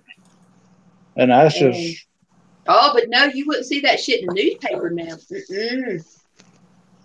No, the Swedes came to Dublin and everything. It's too much money. Yep. No. Oh. Well, Bobo leaves this area, Pulaski will go to shit in no time. In the pickle jar. Yeah, that's what's sad about that GM plant is like it's one of the last last good jobs around that area, especially. That man, if that goes down, there's a few big like Delphi, Packard, and places around there that's going to fold too. It's like holy fuck, you're taking. You look at the 1,500 or so people that's left because they like cut shifts out in recent years, but you lose all the plants around that. Plus, then you get down to the restaurants and stuff like that. It's like, man, it's going to be brutal unless they can find a way to get something else back in there. Yeah. But it's the same thing that happened when the steel all died around here. So, I mean, it sucks all around. That plant really wasn't that old, was it, man? I mean, it's about been 20 there. years old. No. It's been there longer than that. Yeah, it's been there longer. Hell, they used to make, I think, the Vegas and stuff back in the day, and the conversion vans. And my old man worked there when they were making the Vegas, I think, or the Colts or some shit like that. Oh, okay. It's been there at least 40 years, and I'm saying probably more. Yeah. Well, I mean, I knew there was that they had. I think they made the Astro van or something. They made the Astros, the Safaris. Yeah. Whatever, they had 3 or 4 of the same thing, different badges. Yeah, they did that there. Yeah, but they had redone where the trucks, trucks went in, and I guess that's why I thought it was maybe a newer because because where you drop the trailers at and all that stuff all that back in there was new at the time I went in there. It's grown a lot, but yeah, it's been there for generations. And that's sad. That's the sad part about it is there's a lot of guys in there. Third, fourth generation people, in there. It's like, wow. And just like out of nowhere, boom, see ya. Yeah. They're used, I used to know exactly where every damn GM plant was, every Ford plant was in the United States and in Canada. But everything now is moved to Mexico, just about it. Or overseas or some damn where. I mean, well, we still got our GM, and we still got our Ford here. well, I've hauled my share of stuff in and out of that place out there too. But I mean, How many people works at that plant, Mothman? I think it was 1,800 Good. that are still there right now. But like I said, they cut a shift off a year or two ago. There used to be a whole lot of people work there, but they've been whittling away for years. When's the last day? When did they have the last day when the plant's going to be shut down? I believe it's sometime in March. that ain't long at all. No. Especially not when the market's flooded, people looking for jobs. Yeah, and there's nothing, as far as what they're making right now, there's nothing else out there that's going to be able to handle more than 20 people. You know what I mean? There's no. And like you said, it's not just that GM plant. Yeah, it's all the everything that's built up around that GM plant. I mean, you like have you those said, guys. Yeah, you have those 1,800, 1,900 making the cars, but like I said, right next door is the Delphi Packard that make parts that go into the cars that those guys are making. Yeah, That's how Volvo is. Yeah, they're not gonna have anything. Yeah, and it something like that. Whenever something like that goes down, it wipes out an economy. I mean, you go just about anywhere in Michigan. I mean, Detroit or Flint or any of those places out across there that used to have the big automotive plants and all that stuff. I mean, the last few times I was up in that part of the country, it was pure sad the way everything had run down. Man, Yep. But Seraphy, you're quiet. I am. I'm getting tired. And it's really weird because I slept most of the day. Yeah, I'm gonna have to get off here too. It really wasn't. 4 a.m. is going to be coming up pretty quick. I went to bed probably about 10 o'clock last night, and I woke up and I looked at the clock. I'm like, there's no fucking way it's 4:30. All right.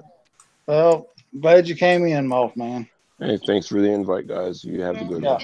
Have a good night. Yep. Hi. Later, sexy. You have a good one too, you sexy bitch. Yeah. Who are you drawing, Miss Moto? I have no idea. I'm just drawing. I haven't done it in a while. I'm doing it with a mouse, so I can't. This is another reason why I'm quiet. Okay. You're pretty good at drawing stuff anyway. A little bit. Okay. And but Seraphine's playing a game. Oh, always. Which game are you still trying to catch unicorns and stuff like that? Or? No unicorn. Why does it have a beard on me? Almost look like got rabbit ears on now. Well, I did a second ago. I was playing around with cautious. Why do I have a beard? Well, we're fixing to take it offline. Anybody out there just watching, still watching, want a link? Messages and we're going to go offline in a few minutes. So.